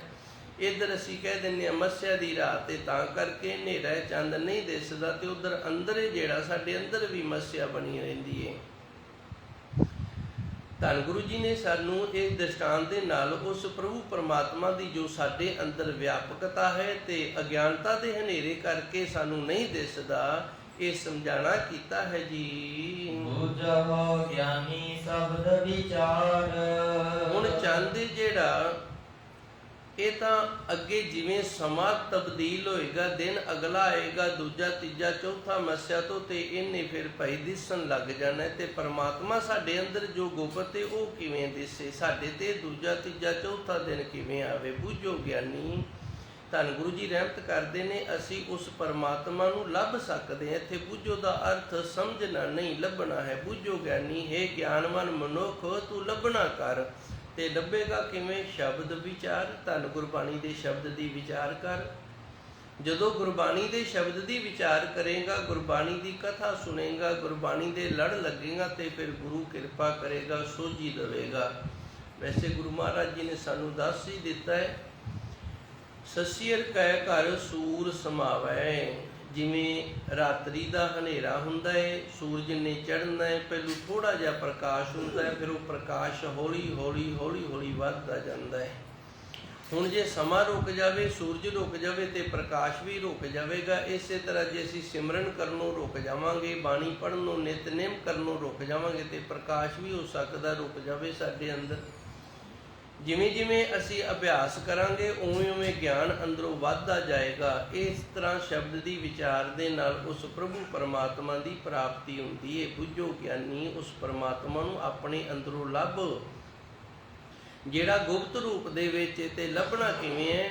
ਦਿਸੈ ਸ਼ਬਦ ਕਮਾਏ। ਗੁਰਬਾਣੀ ਦੇ ਵਿੱਚ ਇਹ ਵੀ ਦ੍ਰਿਸ਼ਟਾਂਤ ਦਿਸਦਾ ਭਾਈ ਕਿਵੇਂ? ਸ਼ਬਦ ਕਮਾਏ। ਤੂੰ ਸ਼ਬਦ ਦੀ ਕਮਾਈ ਕਰਕੇ ਵੇਖ, ਤੈਨੂੰ ਦਿਸੇਗਾ। ਹੁਣ ਸ਼ਬਦ ਦੀ ਕਮਾਈ ਕਰਨੀ ਕੀ? ਅੰਮ੍ਰਿਤ ਵੇਲੇ ਉੱਠੇ, ਇਸ਼ਨਾਨ ਕਰ ਲਵੇ। ਧੰਨ ਗੁਰੂ ਨਾਨਕ ਦੇਵ ਜੀ ਦਾ ਵਾਹਿਗੁਰੂ ਗੁਰ ਮੰਤਰ ਹੈ। ਜੇ ਨਹੀਂ ਇਸ਼ਨਾਨ ਹੁੰਦਾ ਤੇ ਚੌਂਕੜਾ ਮਾਰ ਕੇ ਬਹਿ ਜਾਵੇ, 5 ਇਸ਼ਨਾਨਾਂ ਕਰਕੇ ਸਰੀਰ ਦੀ ਕਿਰਿਆ ਸੋਧ ਲਵੇ, 5 ਇਸ਼ਨਾਨਾਂ ਕਰ ਲਵੇ ਤੇ ਚੌਂਕੜਾ ਮਾਰ ਕੇ ਬਿਸਤਰ ਦੇ ਵਿੱਚ ਬਹਿ ਜਾਵੇ। ਦਿਨ ਬੜੇ ਸੋਹਣੇ ਆ ਰਹੇ ਨੇ, ਨਾ ਠੰਡ ਹੈ ਨਾ ਗਰਮੀ ਹੈ, ਤੇ ਇਹਨਾਂ ਦਿਨਾਂ ਦੇ ਵਿੱਚ ਤਾਂ ਅਭਿਆਸ ਕਰਨਾ, ਸਿਮਰਨ ਕਰਨਾ ਬੜਾ ਸੌਖਾ ਹੋ ਜਾਂਦਾ। ਨਾ ਮੱਖੀ ਹੈ ਨਾ ਮੱਛਰ ਹੈ। ਜੇ ਹੈ ਵੀ ਤਾਂ ਭਾਈ ਅੱਜ ਕੱਲ੍ਹ ਸਾਧਨ ਬੜੇ ਨੇ, ਕਿਤੇ ਗੁੱਡ ਨਾਈਟ ਮਿਲ ਜਾਂਦੀ ਹੈ, ਕਿਤੇ ਕਈ ਪ੍ਰਕਾਰ ਦੀ ਧੂਪ ਅਗਰਬੱਤੀਆਂ ਵੀ ਇਸ ਤਰ੍ਹਾਂ ਦੀਆਂ ਆਉਣ ਲੱਗਦੀਆਂ ਨੇ ਜਿਹੜੀਆਂ ਮੱਛਰ ਨੂੰ ਭਜਾ ਦਿੰਦੀਆਂ ਨੇ।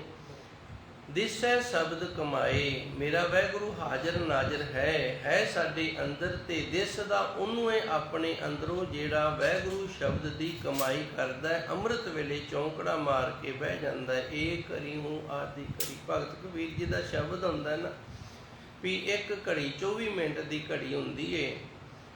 ਇੱਕ ਘੜੀ ਭਾਵ 24 ਮਿੰਟ ਬਹਿ, ਨਹੀਂ ਬੈਠਾ ਜਾਂਦਾ ਫਿਰ 12 ਮਿੰਟ ਤਾਂ ਬਹਿਣਾ। ਜੇ 12 ਵੀ ਨਹੀਂ ਬੈਠਾ ਜਾਂਦਾ ਤੇ ਫਿਰ 5-6 ਮਿੰਟ ਤਾਂ ਤੂੰ ਬਹਿ ਹੀ ਸਕਦਾ ਹੈ। ਇਤਨਾ ਸਮਾਂ ਤਾਂ ਜ਼ਰੂਰ ਬਹਿਣਾ ਕਰ।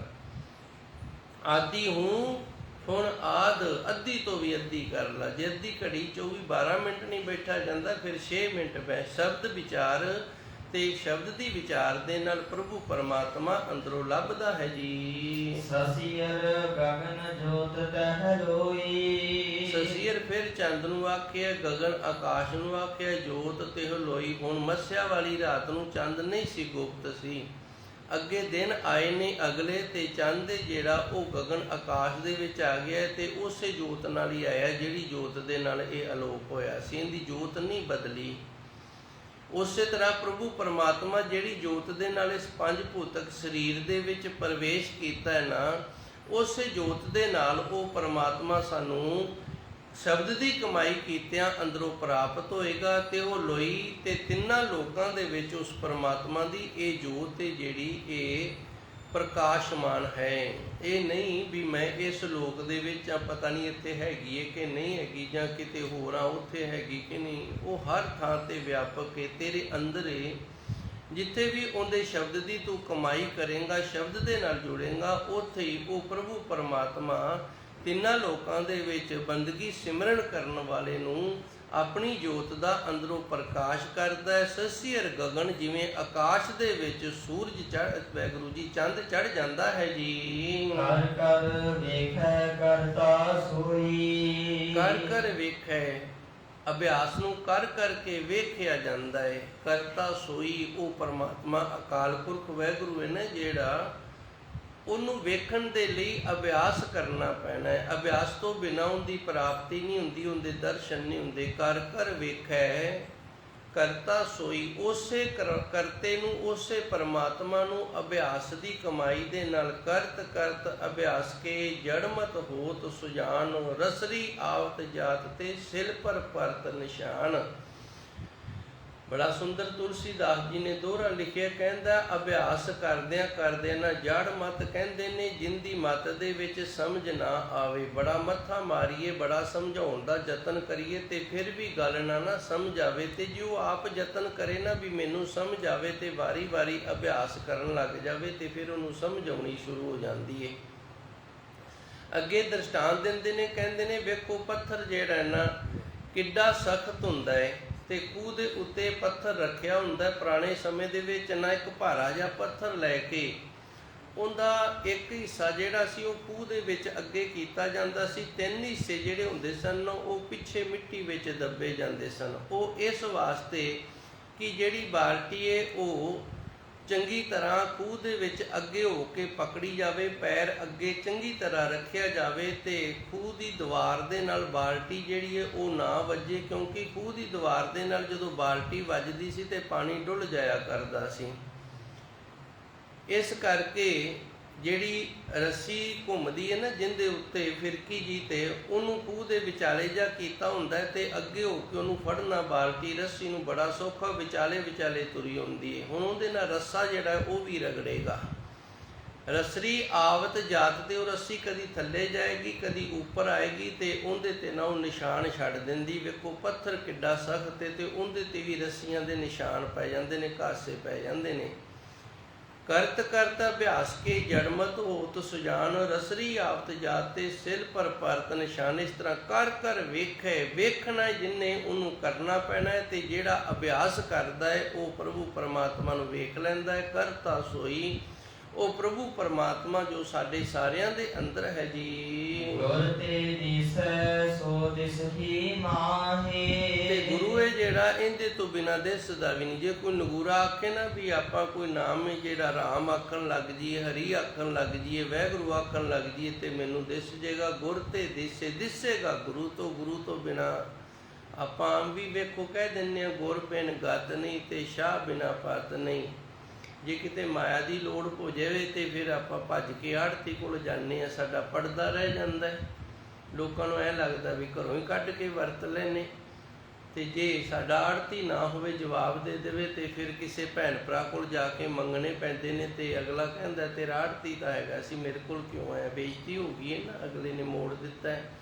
ਇਸੇ ਤਰ੍ਹਾਂ ਗੁਰੂ ਤੋਂ ਬਿਨਾਂ ਗਤੀ ਨਹੀਂ। ਗੁਰ ਤੇ ਦਿਸੈ, ਦਿਸੇਗਾ ਗੁਰੂ ਦੀ ਕਿਰਪਾ ਦੇ ਨਾਲ, ਗੁਰੂ ਦੀ ਰਹਿਮਤ ਦੇ ਨਾਲ। ਸੋ ਤਿਸ ਹੀ ਮਾਹੇ, ਉਹ ਜਿਹੜਾ ਸਾਡੇ ਅੰਦਰ ਹੀ ਹੈ, ਬਾਹਰ ਨਹੀਂ ਕਿਤੇ। ਗੁਰੂ ਨੇ ਬਾਹਰੋਂ ਲਿਆ ਕੇ ਨਹੀਂ ਸਾਡੇ ਵਿੱਚ ਪਾਣਾ, ਸਾਡੇ ਅੰਦਰ ਹੈ। ਗੁਰੂ ਨੇ ਉਹ ਢੰਗ ਤਰੀਕਾ ਦੱਸ ਦੇਣਾ ਹੈ ਜਿਹੜੇ ਢੰਗ ਤਰੀਕੇ ਦੇ ਨਾਲ ਪ੍ਰਭੂ ਪਰਮਾਤਮਾ ਨੂੰ ਅਸੀਂ ਅੰਦਰੋਂ ਪ੍ਰਾਪਤ ਕਰਨਾ ਹੈ ਜੀ। ਮਨਮੁਖ ਭੁੱਲੇ ਆਵਹਿ ਜਾਹੇ। ਹੁਣ ਜਿਹੜੇ ਗੁਰੂ ਵਾਲੇ ਨਹੀਂ, ਗੁਰਬਾਣੀ ਨੇ ਉਹਨਾਂ ਨੂੰ ਮਨਮੁਖ ਆਖਿਆ। ਇਹ ਮਨਮੁਖ ਨੇ ਤੇ ਇਹ ਗੁਰੂ ਤੋਂ ਬਿਨਾਂ ਭੁੱਲੇ ਫਿਰਦੇ ਨੇ। ਗੁਰੂ ਤੋਂ ਬਿਨਾਂ ਭੁੱਲੇ ਜਿਹੜੇ ਨੇ ਇਹਨਾਂ ਦਾ ਜੰਮਣਾ ਤੇ ਮਰਨਾ ਜਿਹੜਾ ਇਹ ਬਣਿਆ ਰਹਿੰਦਾ ਹੈ ਜੀ। ਘਰ ਦਰ ਥਾਪ ਤਿਨ ਥਾਨ ਸੁਹਾਵੈ। ਇੱਥੇ 19 ਪੌੜੀਆਂ ਜਿਹੜੀਆਂ ਨੇ ਉਹ ਸੰਪੰਨ ਹੋ ਗਈਆਂ ਨੇ। ਹੁਣ 20ਵੀਂ ਪੌੜੀ ਜਿਹੜੀ ਇਹ ਪ੍ਰਾਰੰਭ ਹੋਈ ਏ। ਧੰਨ ਗੁਰੂ ਮਹਾਰਾਜ ਜੀ ਸੱਚੇ ਸਤਿਗੁਰ ਨੇ ਇਸ ਆਖਰੀ ਪੌੜੀ ਦੇ ਵਿੱਚ, ਕਿਉਂਕਿ ਥਿੱਤਾ ਤਾਂ 15 ਦੀਆਂ 15 ਪੂਰੀਆਂ ਹੋ ਗਈਆਂ ਨੇ। ਮੱਸਿਆ ਚੰਦ ਤੋਂ ਲੱਗੇ ਸਾਂ, ਪੂਰਨਮਾਸ਼ੀ ਏਕਮ ਤੋਂ ਸ਼ੁਰੂ ਹੋਏ ਸਾਂ ਤੇ ਮੱਸਿਆ ਤੇ ਆ ਗਏ ਆ। ਹੁਣ ਆਖਰੀ ਪੌੜੀ ਏ ਮੰਗਲਾਚਰਨ ਦੀ। ਘਰ ਦਰ ਥਾਪ ਥਿਰ ਥਾਨ ਸੁਹਾਵੈ। ਘਰ ਦਰ ਥਾਪ। ਧੰਨ ਗੁਰੂ ਮਹਾਰਾਜ ਜੀ ਉਸ ਪ੍ਰਭੂ ਪਰਮਾਤਮਾ ਦਾ ਸ਼ੁਕਰਾਨਾ ਕਰਦੇ ਨੇ। ਘਰ ਸਾਡਾ ਸਰੀਰ ਹੈ ਤੇ ਦਰ ਇਹਦੇ 9 ਦਰਵਾਜ਼ੇ ਨੇ। 10ਵਾਂ ਦਰਵਾਜ਼ਾ ਜਿਹੜਾ ਉਹ ਸਾਡੇ ਅੰਦਰ ਨੂੰ ਖੁੱਲ੍ਹਦਾ, ਉਹਨੂੰ ਗੁਪਤ ਮੰਨਿਆ ਗਿਆ। 10 ਦਰਵਾਜ਼ੇ ਨੇ ਸਰੀਰ ਦੇ, 9 ਬਾਹਰ ਨੂੰ ਖੁੱਲ੍ਹਦੇ ਨੇ। ਕੰਨ ਨੇ, ਇਹ ਬਾਹਰ ਦੀ ਕਿਰਿਆ ਕਰਦੇ ਨੇ, ਅੰਦਰ ਦੀ ਨਹੀਂ ਕਰਦੇ। ਇਹਨਾਂ ਨੂੰ ਬਾਹਰੋਂ ਸੁਣਦਾ ਹੈ। ਅੱਖਾਂ ਬਾਹਰੋਂ ਵੇਖਦੀਆਂ ਨੇ, ਅੰਦਰੋਂ ਨਹੀਂ ਵੇਖਦੀਆਂ। ਨਾਸਕਾਂ ਨੇ ਜਿਹੜੀਆਂ ਬਾਹਰੋਂ ਹਵਾ ਲੈਂਦੀਆਂ ਨੇ, ਅੰਦਰੋਂ ਇਹਨਾਂ ਨੂੰ ਹਵਾ ਨਹੀਂ ਪ੍ਰਾਪਤ ਹੁੰਦੀ। ਬਾਹਰੋਂ ਹਵਾ ਲੈਣੀ ਬੰਦ ਕਰ ਦਿਓ ਤੇ ਮਨੁੱਖ ਜਿਹੜਾ ਇਹ ਤੜਫਣ ਲੱਗ ਜਾਂਦਾ, ਇਹਦਾ ਅੰਤ ਹੋ ਜਾਂਦਾ ਹੈ। ਇਸੇ ਤਰ੍ਹਾਂ ਇਹ 9 ਦਰਵਾਜ਼ੇ ਨੇ ਸਰੀਰ ਦੇ, 9 ਦੇ 9 ਇਹ ਬਾਹਰ ਨੂੰ ਹੀ ਖੁੱਲ੍ਹਦੇ ਨੇ। ਇਹਨਾਂ ਦੇ ਅੰਦਰੋਂ ਜੋ ਕੁਝ ਵੀ ਆਉਂਦਾ ਉਹ ਬਾਹਰੀ ਹੈ। ਬ੍ਰਹਮ ਗਿਆਨ ਹੈ ਸਾਰਾ ਜੋ ਪ੍ਰਾਪਤ ਕਰਦੇ ਨੇ। ਫਿਰ ਅੰਦਰ ਦਾ ਗਿਆਨ ਕਿੱਥੋਂ ਪ੍ਰਾਪਤ ਹੁੰਦਾ ਹੈ? ਅੰਦਰ ਦਾ ਜਿਹੜਾ ਗਿਆਨ ਹੈ ਉਹ 10ਵੇਂ ਦਰ ਤੋਂ ਪ੍ਰਾਪਤ ਹੁੰਦਾ ਹੈ। ਤੇ 10ਵੇਂ ਦਰ ਤੇ ਕਿਵੇਂ ਜਾਇਆ ਜਾਂਦਾ ਹੈ? ਅੰਤਰਮੁਖ ਬਿਰਤੀ ਦੇ ਨਾਲ।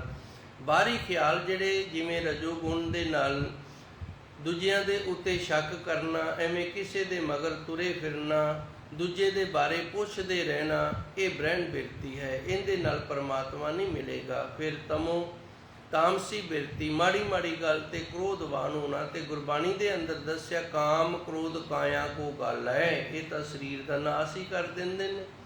ਸਰੀਰ ਦੇ ਪੱਲੇ ਕੁਝ ਨਹੀਂ ਰਹਿਣ ਦਿੰਦੇ। ਜੋ ਕੰਚਨ ਸੁਹਾਗਾ ਢਾਲੇ, ਗੁਰੂ ਮਹਾਰਾਜ ਜੀ ਨੇ ਬੜਾ ਸੁੰਦਰ ਦ੍ਰਿਸ਼ਟਾਂਤ ਦਿੱਤਾ। ਸੋਨਾ ਹੈ ਨਾ ਤੇ ਸੁਹਾਗਾ ਇਹਦੇ ਤੇ ਪੈ ਜਾਵੇ ਤੇ ਇਹਨੂੰ ਢਾਲ ਦਿੰਦਾ, ਇਹਦਾ ਰੰਗ ਬਦਲ ਜਾਂਦਾ ਹੈ। ਘਰ ਦਰ ਥਾਪ ਥਿਰ ਥਾਨ ਸੁਹਾਵੇ, ਇਸ ਸਰੀਰ ਦੇ ਅੰਦਰ ਜਿਹੜਾ 10ਵਾਂ ਦਰ ਹੈ ਥਾਪ, ਇਹ ਸਰੀਰ ਥਾਪਿਆ, ਇਹਦੇ ਅੰਦਰ ਪ੍ਰਭੂ ਪਰਮਾਤਮਾ ਨੇ 10ਵਾਂ ਦਰ ਵੀ ਬਣਾਇਆ ਹੈ। ਥਿਰ ਥਾਨ ਸੁਹਾਵੇ, ਘਰ ਦਰ ਥਾਪ ਥਿਰ, ਇਸ ਪੰਜ ਭੂਤਕ ਸਰੀਰ ਨੂੰ ਥਾਪ ਕੇ ਇਹਦੇ 10 ਦਰਵਾਜ਼ੇ ਬਣਾ ਕੇ ਇੱਕ ਦਰਵਾਜ਼ਾ ਉਸ ਪ੍ਰਭੂ ਪਰਮਾਤਮਾ ਨੇ ਅੰਦਰ ਆਪ ਦੇ ਵਾਸੇ ਦੇ ਵਾਸਤੇ ਬਣਾਇਆ ਹੈ। ਥਾਨ ਸੁਹਾਵੇ, ਤੇ ਉਹ ਥਿਰ ਕਿੱਥੇ? ਥਿਰ ਥਾਨ ਸੁਹਾਵੇ, ਕਿਹੜੀ ਥਾਂ ਤੇ ਥਿਰ ਹੈ? ਹਿਰਦਾ ਜਿਹੜਾ ਸੁੰਦਰ ਹੈ ਨਾ, ਸੁਹਾਵੇ ਦਾ ਅਰਥ ਹੁੰਦਾ ਚੰਗਾ ਲੱਗਣਾ। ਥਿਰ ਥਾਨ ਸੁਹਾਵੇ, ਜੋ ਮਨੁੱਖ ਦੇ ਅੰਦਰ 10ਵਾਂ ਦਰ ਹੈ ਉਹ ਉਹਨੂੰ ਸੋਹਣਾ ਲੱਗਦਾ, ਚੰਗਾ ਲੱਗਦਾ, ਉੱਥੇ ਵਾਸਾ ਕੀਤਾ ਹੋਇਆ ਹੈ ਜੀ। ਆਪ ਪਛਾਣੈ ਜਾ ਸਤਿਗੁਰ ਪਾਵੈ, ਤੇ ਆਪ ਦੀ ਪਛਾਣ ਕਰੇ, ਲੋਕਾਂ ਦੀ ਪਛਾਣ ਕਰਨੀ ਛੱਡ ਦੇਵੇ, ਆਪ ਦੀ ਪਛਾਣ ਕਰੇ। ਜਾ ਸਤਿਗੁਰ ਪਾਵੇ, ਤੇ ਆਪ ਦੀ ਪਛਾਣ ਦਾ ਬਾਰੇ ਕੌਣ ਦੱਸੇਗਾ? ਜਾ ਸਤਿਗੁਰ ਪਾਵੇ, ਜੇ ਸੱਚੇ ਸਤਿਗੁਰ ਨੂੰ ਧਾਰਨ ਕਰ ਲੇਗਾ, ਗੁਰੂ ਵਾਲਾ ਹੋ ਜਾਏਗਾ।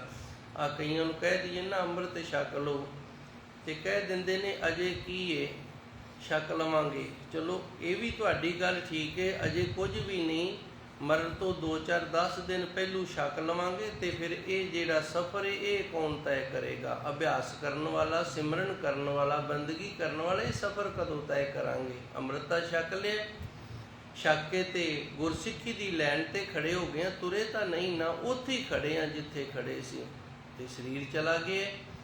ਇਸ ਵਾਸਤੇ ਜਿਤਨੀ ਜਲਦੀ ਹੋ ਸਕੇ ਸਾਨੂੰ ਗੁਰੂ ਵਾਲੇ ਹੋ ਕੇ ਤੇ ਸੱਚੇ ਸਤਿਗੁਰ ਦੇ ਬਖਸ਼ਿਸ਼ ਕੀਤੇ ਹੋਏ ਉਪਦੇਸ਼ ਦੇ ਅਨੁਸਾਰ ਇਹ ਸਫ਼ਰ ਵੀ ਤੈਅ ਕਰਨਾ ਹੈ। ਕੇਵਲ ਅੰਮ੍ਰਿਤ ਛਕਣ ਦੇ ਨਾਲ ਨਹੀਂ ਗੱਲ ਬਣਨੀ, ਇਹ ਤਾਂ ਗੁਰੂ ਮਹਾਰਾਜ ਜੀ ਦਾ ਉਹ ਸਟੇਜ ਜਿੱਥੋਂ ਸਾਨੂੰ ਤੋਰਦਾ ਪਰਮਾਤਮਾ ਦੀ ਪ੍ਰਾਪਤੀ ਵਾਲੇ ਪਾਸੇ। ਜਦੋਂ ਅਸੀਂ ਅੰਮ੍ਰਿਤ ਛਕ ਲੈਂਦੇ ਹਾਂ, ਗੁਰੂ ਮਹਾਰਾਜ ਜੀ ਦੇ ਸਕੂਲ ਦੇ ਵਿੱਚ ਦਾਖਲਾ ਲੈ ਲੈਂਦੇ ਹਾਂ, ਤੇ ਅਭਿਆਸ ਕਰਨਾ ਹੈ, ਅੱਗੇ ਪੜ੍ਹਾਈ ਕਰਨੀ ਹੈ, ਸੇਵਾ ਤੇ ਸਿਮਰਨ ਬਾਣੀ ਪੜ੍ਹਨੀ ਹੈ, ਅੱਗੇ ਪੜ੍ਹਾਈ ਕਰਨੀ ਹੈ। ਇਹ ਕੌਣ ਕਰੇਗਾ? ਫਿਰ ਦਾਖਲਾ ਲੈ ਕੇ ਸਰੀਰ ਚਲਾ ਗਿਆ ਤੇ ਪੜ੍ਹਾਈ ਸਾਡੀ ਵਿਦਿਆ ਤਾਂ ਰਹਿ ਗਈ ਹੈ ਨਾ। ਸੋ ਧੰਨ ਗੁਰੂ ਮਹਾਰਾਜ ਜੀ ਰਹਿਮਤ ਕਰਦੇ ਨੇ, ਆਪ ਪਛਾਣੇ ਜਾਂ ਸਤਿਗੁਰ ਪਾਵੇ, ਜੇ ਸੱਚੇ ਸਤਿਗੁਰ ਦੀ ਪ੍ਰਾਪਤੀ ਵਾਲਾ ਹੋ ਜਾਵੇ ਫਿਰ ਗੁਰੂ ਕਿਰਪਾ ਕਰਦਾ ਹੈ, ਆਪ ਦੀ ਅੰਦਰੋਂ ਪਛਾਣ ਕਰਦਾ ਹੈ ਜੀ। ਜਹ ਆਸਾ ਤਹ ਬਿਨ ਸਭ ਨਾਸਾ, ਜਿਹੜੇ ਮਨੁੱਖ ਨੇ ਆਸ ਰੱਖੀ ਹੈ ਨਾ, ਮੈਂ ਪੁੱਤਰ ਦਾ ਵਿਆਹ ਕਰ ਲਵਾਂ ਤੇ ਫਿਰ ਅੰਮ੍ਰਿਤ ਛਕਾਂਗਾ, ਫਿਰ ਗੁਰੂ ਵਾਲਾ ਹੋਵਾਂਗਾ, ਮੈਂ ਪੋਤਰੇ ਦਾ ਵਿਆਹ ਕਰ ਲਵਾਂ ਤੇ ਫਿਰ ਅੰਮ੍ਰਿਤ ਛਕਾਂਗਾ, ਫਿਰ ਗੁਰੂ ਵਾਲਾ ਹੋ ਜਾਵਾਂਗਾ, ਬਿਨ ਸਭ ਨਾਸਾ, ਉਹਦਾ ਸਮਝੋ ਨਾਸ ਹੋ ਗਿਆ। ਇਹ ਸੋਚ ਨਹੀਂ, ਉਹਦਾ ਨਾਸ ਕਰ ਦਿੱਤਾ ਹੈ। ਗੁੱਸਾ ਨਾ ਕਰਿਓ, ਜੋ ਗੁਰਬਾਣੀ ਆਖਰੀ ਹੈ ਮੈਂ ਤੁਕ ਪੜ੍ਹ ਦਿੰਦਾ, ਆਪ ਸਮਝ ਲਓ। ਜਹ ਆਸਾ, ਤੇ ਆਸ ਕਾਹਦੀ ਏ? ਮੇਰੇ ਪੁੱਤਰ ਦਾ ਵਿਆਹ ਹੋ ਜੇ, ਮੇਰੀ ਧੀ ਦਾ ਵਿਆਹ ਹੋ ਜੇ, ਬਾਹਰ ਚਲੇ ਜਾਣ। ਤਹਿ ਬਿਨਸ ਬਨਾਸਾ, ਬਨਾਸਾ ਦਾ ਅਰਥ ਹੁੰਦਾ ਨਾਸ ਹੋਣਾ, ਬਿਨਸ ਦਾ ਅਰਥ ਵੀ ਨਾਸ ਹੈ। ਬਿਨਸ ਬਨਾਸਾ, ਸਾਰਾ ਕੁਝ ਤਬਾਹ, ਉਹਦਾ ਜੀਵਨ ਹੀ ਬਰਬਾਦ, ਤਬਾਹ ਹੋ ਗਿਆ, ਖਤਮ ਹੋ ਗਿਆ, ਨਾਸ ਹੋ ਗਿਆ। ਕਿਸ ਦਾ? ਜਿਹੜਾ ਅਜੇ ਗੁਰੂ ਵਾਲਾ ਨਹੀਂ ਹੋਇਆ ਤੇ ਆਸ ਰੱਖਦਾ ਨਾ ਵੀ ਮੇਰਾ ਆਹ ਕਾਰਜ ਹੋਵੇ ਤੇ ਫਿਰ ਮੈਂ ਗੁਰੂ ਵਾਲਾ ਹੋਵਾਂਗਾ, ਉਹਦੇ ਪਰਥਾਏ ਧੰਨ ਗੁਰੂ ਮਹਾਰਾਜ ਜੀ ਸੱਚੇ ਸਤਿਗੁਰ ਸਾਨੂੰ ਦੱਸਦੇ ਨੇ। ਜਹ ਆਸਾ ਤਹਿ ਬਿਨਸ ਬਨਾਸਾ, ਜਿੱਥੇ ਮਨੁੱਖ ਨੇ ਆਸ ਰੱਖੀ ਹੋਈ ਏ, ਤੇ ਆਸ ਕਾਹਦੀ ਏ? ਵੀ ਮੇਰਾ ਆਹ ਕਾਰਜ ਹੋ ਜਾਵੇ, ਪੁੱਤਰ ਦਾ ਵਿਆਹ ਕਰ ਲਵਾਂ, ਇਹਨੂੰ ਕਿਤੇ ਭੇਜ ਲਵਾਂ, ਧੀ ਦਾ ਵਿਆਹ ਕਰ ਲਵਾਂ, ਕਿਸੇ ਹੋਰ ਰਿਸ਼ਤੇਦਾਰੀ ਦਾ ਰਹਿੰਦਾ ਉਹ ਕਰ ਲਵਾਂ, ਕਿਉਂਕਿ ਉਹ ਮੇਰੇ ਆਉਂਦੇ ਰਹੇ ਨੇ ਤੇ ਮੈਂ ਉਹਨਾਂ ਨੂੰ ਖਵਾਉਂਦਾ ਰਿਹਾ, ਤੇ ਹੁਣ ਮੈਂ ਵੀ ਤਾਂ ਉਹਨਾਂ ਦੇ ਫਿਰ ਛਕਣਾ ਛਕਾਣਾ ਨਾ। ਵੀੜੀ ਤਾਂ ਲਾਣੀ ਹੋਈ ਨਾ, ਆਪ ਦਾ ਭਾਵੇਂ ਨਾਸ ਹੋ ਜਾਵੇ, ਆਪ ਦਾ ਨਾਸ ਕਰ ਲੈਣਾ, ਪਰ ਵੀੜੀ ਲੈਣੀ ਹੈ ਨਾ ਜਿਹੜੀ, ਇਹ ਜ਼ਰੂਰੀ ਹੈ ਸਾਡੇ ਸਮਾਜ ਦੇ ਵਿੱਚ। ਸੋ ਗੁਰੂ ਜੀ ਰਹਿਮਤ ਕਰਦੇ ਨੇ, ਇਸ ਤਰ੍ਹਾਂ ਦੀ ਸੋਚ ਵਾਲਾ ਮਨੁੱਖ ਹੈ ਜਿਹੜਾ ਉਹਦਾ ਨਾਸ ਹੋ ਜਾਂਦਾ ਹੈ ਜੀ। ਖਬਰ ਦੁਬਦਾ ਮਨਸਾ, ਦੁਬਦਾ ਦਾ ਅਰਥ ਹੁੰਦਾ ਦੋ ਚਿੱਤੀ। ਇੱਕ ਮਨੁੱਖ ਜਿਹਨੇ ਆਸ ਰੱਖੀ ਵੀ ਮੇਰਾ ਆਹ ਕਾਰਜ ਹੋ ਜਾਵੇ ਤੇ ਮੈਂ ਫਿਰ ਅੰਮ੍ਰਿਤ ਛਕਾਂਗਾ, ਤੇ ਦੂਜਾ ਮਨੁੱਖ ਹੈ ਦੁਬਦਾ ਵਾਲਾ। ਇਹ ਦੋ ਮਨੁੱਖ ਗੁਰੂ ਵਾਲੇ ਨਹੀਂ ਹੋ ਸਕਦੇ। ਦੁਬਦਾ ਦਾ ਅਰਥ ਹੁੰਦਾ ਦੋ ਚਿੱਤੀ, ਮੈਂ ਅੰਮ੍ਰਿਤ ਛਕਾਂ ਕਿ ਨਾ ਛਕਾਂ, ਮੈਂ ਗੁਰੂ ਵਾਲਾ ਹੋਵਾਂ ਕਿ ਨਾ ਹੋਵਾਂ, ਮੈਂ ਸੰਥਿਆ ਕਰਾਂ ਕਿ ਨਾ ਕਰਾਂ, ਮੈਂ ਗੁਰੂ ਘਰ ਜਾਇਆ ਕਰਾਂ ਜਾਂ ਕਿ ਨਾ ਜਾਇਆ ਕਰਾਂ। ਇਹਨੂੰ ਦੁਬਦਾ ਕਹਿੰਦੇ ਨੇ। ਦੋ ਵਿਧੀਆਂ ਦੇ ਵਿੱਚ ਜਿਉਣ ਵਾਲਾ, ਇੱਕ ਪਾਸੇ ਨਹੀਂ ਲੱਗਿਆ, ਜਾਂ ਤਾਂ ਗੁਰੂ ਨਾ ਤਿੰਨਾਂ ਚੋਂ ਨਾ 13 ਚੋਂ, ਆਪ ਨੂੰ ਸਮਝਾਇਆ ਹੋਇਆ ਹੈ ਨਾ, ਇਹ ਨਾ ਤਿੰਨਾਂ ਚੋਂ ਤੇ ਨਾ 13 ਚੋਂ ਹੈ। ਜੇ 13 ਚ ਹੋਵੇ ਤੇ ਖਹਿੜਾ ਛੱਡ ਦੇਣ ਵੀ ਤੂੰ ਸਾਡਾ ਕੁਝ ਨਹੀਂ ਤੇ ਅਸੀਂ ਤੇਰੇ ਕੁਝ ਨਹੀਂ, ਚੱਲੋ ਖਹਿੜਾ ਛੁੱਟਿਆ। ਤੇ ਜੇ ਤਿੰਨਾਂ ਤੋਂ ਹੋ ਜੇ ਤੇ ਫਿਰ ਗੁਰੂ ਦੇ ਸਨਮੁਖ ਹੋ ਜਾਣ। ਹੁਣ ਇਹ ਦੁਬਿਧਾ ਦੇ ਵਿੱਚ ਨਾ ਤਿੰਨਾਂ ਚੋਂ ਨਾ 13 ਚੋਂ ਨਾ ਖਹਿੜਾ ਛੱਡਦਾ, ਕਦੀ ਆ ਗਿਆ ਕਦੀ ਨਹੀਂ ਆ ਗਿਆ, ਅਧੂਰੇ ਪਣ 'ਚ ਹੀ ਤੁਰਿਆ ਫਿਰਦਾ। ਫੂਟੇ ਖੱਪਰ, ਖੱਪਰ ਕਹਿੰਦੇ ਨੇ ਜਿੰਦੇ ਵਿੱਚ ਕੁਝ ਮੰਗ ਕੇ ਲਿਆ ਜਾਵੇ ਛਕਣ ਵਾਸਤੇ। ਪੁਰਾਣੇ ਸਾਧੂ ਸੰਤ ਰੱਖਿਆ ਕਰਦੇ ਸਨ ਮਿੱਟੀ ਦੇ ਬਾਟੇ, ਉਹਨਾਂ ਨੂੰ ਖੱਪਰ ਆਖਿਆ ਕਰਦੇ ਸੀ। ਕਈ ਲੱਕੜ ਦੇ ਵੀ ਰੱਖਿਆ ਕਰਦੇ ਸਨ। ਸਮਾਂ ਬਦਲ ਗਿਆ ਤੇ ਸਾਧੂ ਵੀ ਬਦਲ ਗਏ ਨੇ। ਫੂਟੇ ਖੱਪਰ, ਜਦੋਂ ਉਹ ਭਾਂਡਾ ਟੁੱਟ ਜਾਵੇ ਜਿਹੜਾ ਮਿੱਟੀ ਦਾ ਬਣਿਆ ਤੇ ਫਿਰ ਉਹਦੇ ਵਿੱਚ ਆਪਾਂ ਕਿਵੇਂ ਮੰਗ ਕੇ ਖਾ ਸਕਾਂਗੇ, ਉਹ ਤਾਂ ਡਿਕਰੀਆਂ ਬਣ ਗਿਆ। ਦੁਬਦਾ ਮਨਸਾ, ਇਹਦਾ ਵੀ ਖੱਪਰ ਸਰੀਰ ਹੈ ਨਾ ਜਿਹੜਾ, ਇਹ ਖੱਪਰ ਦੀ ਤਰ੍ਹਾਂ ਟੁੱਟ ਗਿਆ ਹੈ। ਤੇ ਟੁੱਟਿਆ ਕਿਵੇਂ? ਦੁਬਦਾ ਮਨਸਾ, ਇਹਦੀਆਂ ਦੋ ਇਛਾਵਾਂ ਨੇ। ਮਨਸਾ ਦਾ ਅਰਥ ਇੱਥੇ ਇੱਛਾ ਹੈ। ਇਹਦੀਆਂ ਦੋ ਇਛਾਵਾਂ ਨੇ, ਦੋ ਚਿੱਤੀ ਦੇ ਵਿੱਚ ਰਹਿਣ ਵਾਲਾ ਹੈ ਜੀ। ਮਮਤਾ ਜਾਲ ਤੇ ਰਹਿ ਉਦਾਸਾ। ਗੁਰੂ ਜੀ ਆਖਰੀ ਦੋ ਤੁਕਾਂ ਦੇ ਵਿੱਚ ਦੱਸਦੇ ਨੇ, ਗੁਰੂ ਪਿਆਰਿਆ ਇਸ ਤਰ੍ਹਾਂ ਦੀ ਜਿਹੜੀ ਮਮਤਾ ਹੈ ਨਾ, ਧੀ ਦਾ ਵਿਆਹ ਹੋ ਜੇ ਮੈਂ ਫਿਰ ਅੰਮ੍ਰਿਤ ਛਕਾਂਗਾ, ਪੁੱਤਰ ਦਾ ਵਿਆਹ ਹੋ ਜੇ ਪੋਤਰੇ ਦਾ ਮੂੰਹ ਵੇਖ ਲਈਏ, ਆਹ ਕੰਮ ਰਹਿ ਗਿਆ ਕਰ ਲਈਏ ਤੇ ਫਿਰ ਆਪਾਂ ਅੰਮ੍ਰਿਤ ਛਕ ਕੇ ਨਾ ਗੁਰਦੁਆਰੇ ਬਹਿ ਜਾਣਾ। ਫਿਰ ਤਾਂ ਭਾਈ ਬਹਿਣਾ ਹੀ ਹੈ ਜਦੋਂ ਘਰਦਿਆਂ ਨੇ ਬੁੱਢਾ ਕਰਕੇ ਸੰਭਾਲਣਾ ਹੀ ਨਹੀਂ। ਤੇ ਇੱਥੇ ਸਮੇਂ ਨਾਲ ਚਾਹ ਵੀ ਮਿਲ ਜਾਂਦੀ, ਪ੍ਰਸ਼ਾਦਾ ਵੀ ਮਿਲ ਜਾਂਦਾ। ਤੇ ਫਿਰ ਮੇਰੇ ਵਾਂਗੂ ਹੁਣ ਮੈਨੂੰ ਕਿੰਨੇ ਕਿੰਨੇ ਦਿਨ ਹੀ ਗੁਜ਼ਰ ਜਾਂਦੇ ਨੇ, ਬਠਿੰਡੇ ਵੱਲ ਮੂੰਹ ਹੀ ਨਹੀਂ ਕਰਦਾ। ਮਹੀਨਾ ਮਹੀਨਾ ਵੀ ਕਈ ਵਾਰੀ ਲੱਗ ਜਾਂਦਾ ਹੈ, ਜਾਣ ਨੂੰ ਜੀ ਨਹੀਂ ਕਰਦਾ। ਕਿਉਂ? ਪਤਾ ਗਏ ਨੂੰ ਉਹਨਾਂ ਨੇ, ਅੱਗੇ ਉਹਨਾਂ ਨੂੰ ਲਾਲਚ ਹੁੰਦਾ ਸੀ ਵੀ ਚਲੋ ਕੋਈ 4 ਪੈਸੇ ਦਿੰਦਾ, ਹੁਣ ਉਹ ਵੀ ਉਹਨਾਂ ਦਾ ਖਤਮ ਹੋ ਗਿਆ। ਉਹਨਾਂ ਨੂੰ ਇਹ ਆ ਵੀ ਹੁਣ ਤਾਂ ਸਾਡੇ ਤੋਂ ਮੰਗੇਗਾ, ਅਸੀਂ ਕਮਾਉਣ ਲੱਗ ਗਏ ਹਾਂ, ਆਪਦੇ ਵਾਲੇ ਹੋ ਗਏ ਹਾਂ। ਬਾਕੀ ਆਪਸੀ ਵਿਚਾਰ ਹੁੰਦੇ ਨੇ, ਉਹ ਵੀ ਨਹੀਂ ਮਿਲਦੇ। ਮਮਤਾ ਜਾਲ, ਜਿਹੜਾ ਮਮਤਾ ਦੇ ਜਾਲ ਦੇ ਵਿੱਚ ਫਸਿਆ ਹੈ ਨਾ, ਉਹ ਪਰਮਾਤਮਾ ਨਹੀਂ ਪਾ ਸਕਦਾ। ਮਮਤਾ ਜਾਲ ਤੇ ਰਹੇ ਉਦਾਸਾ। ਗੁਰੂ ਮਹਾਰਾਜ ਜੀ ਰਹਿਮਤ ਕਰਦੇ ਨੇ, ਮਮਤਾ ਦੇ ਜਾਲ ਤੋਂ ਉਦਾਸ ਰਹੇ। ਤੇ ਉਦਾਸ ਕਿਸੇ ਮੇਰੇ ਵਰਗੇ ਬਜ਼ੁਰਗ ਨੂੰ ਨਹੀਂ ਸਮਝ ਲੈਣਾ ਵੀ ਗਿਆਨੀ ਜੀ ਬੜੇ ਚੰਗੇ ਨੇ, ਮੈਨੂੰ ਘਰ ਦੇ ਕੋਨੀ ਜੇ ਸਹਾਰ ਦੇ ਕੱਢ ਰੱਖਿਆ ਕਰੋ ਤਾਂ ਇੱਥੇ ਗੁਰਦੁਆਰੇ ਬੈਠਾ। ਮੇਰੇ ਵਰਗੇ ਹੋਰ ਵੀ ਹੋਣਗੇ 1 2 4। ਜਦੋਂ ਘਰਦਿਆਂ ਨੇ ਕੱਢ ਦਿੱਤਾ ਤੇ ਫਿਰ ਮਮਤਾ ਤਾਂ ਆਪ ਹੀ ਮਰ ਗਈ। ਇਹਨਾਂ ਇਸ ਤਰ੍ਹਾਂ ਦੀ ਮਰੀ ਹੋਈ ਮਮਤਾ ਨਾਲ ਰੱਬ ਨਹੀਂ ਮਿਲਦਾ। ਉਸ ਮਰੀ ਹੋਈ ਮਮਤਾ ਦੇ ਨਾਲ ਰੱਬ ਮਿਲਦਾ। ਘਰ ਦੇ ਚਾਹਨਾ ਕਰਦੇ ਹੋਣ ਤੇ ਪ੍ਰੇਮ ਹੈ ਜਿਹੜਾ ਗੁਰੂ ਦਾ, ਉਹਦੀ ਖਿੱਚ ਬਣੀ ਰਵੇ। ਮਮਤਾ ਜਾਲ ਤੇ ਰਹੇ ਉਦਾਸਾ, ਇਸ ਤਰ੍ਹਾਂ ਦੇ ਮਮਤਾ ਦੇ ਜਾਲ ਤੋਂ ਉਦਾਸ ਰਹਿਣਾ ਕਰੇ ਜੀ। ਨਾਨਕ ਹਮ ਤਾਕੇ ਦਾਸਾ। ਧੰਨ ਗੁਰੂ ਨਾਨਕ ਦੇਵ ਜੀ ਵੇਖੋ, ਜਗਤ ਗੁਰੂ ਨੇ ਤੇ ਸਾਨੂੰ ਇਹ ਆਖ ਰਹੇ ਨੇ, ਜਿੰਦੇ ਅੰਦਰ ਦੀ ਇਸ ਤਰ੍ਹਾਂ ਦੀ ਅਵਸਥਾ ਬਣ ਗਈ ਹੈ ਨਾ, ਜਿਹਨੇ ਮਮਤਾ ਦੇ ਜਾਲ ਨੂੰ ਤੋੜ ਦਿੱਤਾ। ਹਮ ਤਾਕੇ ਦਾਸਾ, ਸੀ ਉਹਦੇ ਦਾਸ ਹਾਂ। ਪ੍ਰਣਵਤ ਦਾ ਅਰਥ ਹੁੰਦਾ ਪਰਨ ਦੇ ਵਿੱਚ ਵੱਜ ਜਾਣਾ। 2 ਸ਼ਬਦ 3 ਇਸ ਤਰ੍ਹਾਂ ਦੇ ਹੁੰਦੇ ਨੇ। ਇੱਕ ਬਿਨਵੰਤ ਹੁੰਦਾ। ਬਿਨਵੰਤ ਦਾ ਅਰਥ ਹੁੰਦਾ ਅਰਦਾਸ ਕਰਨੀ, ਬੇਨਤੀ ਕਰਨੀ। ਅਸੀਂ ਬੇਨਤੀ ਕਰਦੇ ਹਾਂ, ਉੱਥੇ ਇਹ ਅਰਥ ਬਣਦਾ। ਪ੍ਰਣਵਤ ਦਾ ਅਰਥ ਵੀ ਬੇਨਤੀ ਕਰ ਦਿੰਦੇ ਨੇ, ਹਲੀਮੀ ਕਰ ਦਿੰਦੇ ਨੇ, ਪਰ ਇਸ ਦਾ ਅਰਥ ਅਸੀਂ ਪਰਨ ਦੇ ਵਿੱਚ ਬੰਨੇ ਆ। ਜਿਹੜੀ ਗੱਲ ਆਖ ਦਿੱਤੀ ਨਾ ਗੁਰੂ ਨਾਨਕ ਦੇਵ ਜੀ ਨੇ, ਉਹਦੇ ਤੋਂ ਮੁੱਕਰਦੇ ਨਹੀਂ। ਅਸੀਂ ਕਹਿ ਦਿੰਦੇ ਨਾ ਬੰਦਾ ਗੱਲ ਦਾ ਪੂਰਾ ਹੈ, ਭਈ ਜਿਹੜੀ ਗੱਲ ਇਹਨੇ ਆਖ ਦਿੱਤੀ ਪੂਰੀ ਕਰੇਗਾ, ਵਚਨ ਦਾ ਪੱਕਾ ਹੈ। ਗੁਰੂ ਨਾਨਕ ਦੇਵ ਜੀ ਰਹਿਮਤ ਕਰਦੇ ਨੇ, ਪਰਮਤ ਨਾਨਕ ਗੁਰੂ ਨਾਨਕ ਦੇਵ ਜੀ ਵਚਨ ਦੇ ਰਹੇ ਨੇ ਆਪਣੀ ਸੰਗਤ ਨੂੰ। ਹਮ ਤਾਕੇ ਦਾਸਾ, ਅਸੀਂ ਉਸ ਦੇ ਦਾਸ ਹਾਂ ਜਿਹਨੇ ਮਮਤਾ ਦਾ ਜਾਲ ਹੈ ਜਿਹੜਾ ਇਹਨੂੰ ਤੋੜ ਦਿੱਤਾ ਹੈ, ਸੰਸਾਰ ਵੱਲੋਂ ਉਦਾਸ ਹੋ ਗਿਆ ਤੇ ਗੁਰੂ ਦੀ ਰਹਿਮਤ ਕਿਰਪਾ ਬਖਸ਼ਿਸ਼ ਹੋ ਗਈ ਹੈ। ਇਤਨੀ ਕੁ ਸੇਵਾ ਸੰਗਤ ਨੇ ਪ੍ਰਵਾਨ ਕਰਨੀ। ਇਸ ਦੇ ਨਾਲ ਹੀ ਭਾਈ ਤਿੱਤੀ ਬਾਣੀ ਹੈ ਇਹ ਸੰਪੂਰਨ ਹੋਈ। ਕੱਲ੍ਹ ਨੂੰ ਜੋ 7 ਵਾਰ ਨੇ, ਸੋਮਵਾਰ, ਮੰਗਲਵਾਰ, ਇਹ ਐਤਵਾਰ ਤੋਂ ਸ਼ੁਰੂ ਹੁੰਦੇ ਨੇ। ਪਹਿਲਾ ਵਾਰ ਐਤਵਾਰ, ਇੱਥੋਂ ਵਿਚਾਰਾ ਪ੍ਰਾਰੰਭ ਹੋਣਗੀਆਂ। ਦੇਹੋ ਸੱਜਣ ਆਸੀਸੜੀਆ, ਜੋ ਹੋਵੇ ਸਾਹਿਬ ਸਿਉ ਮੇਂ।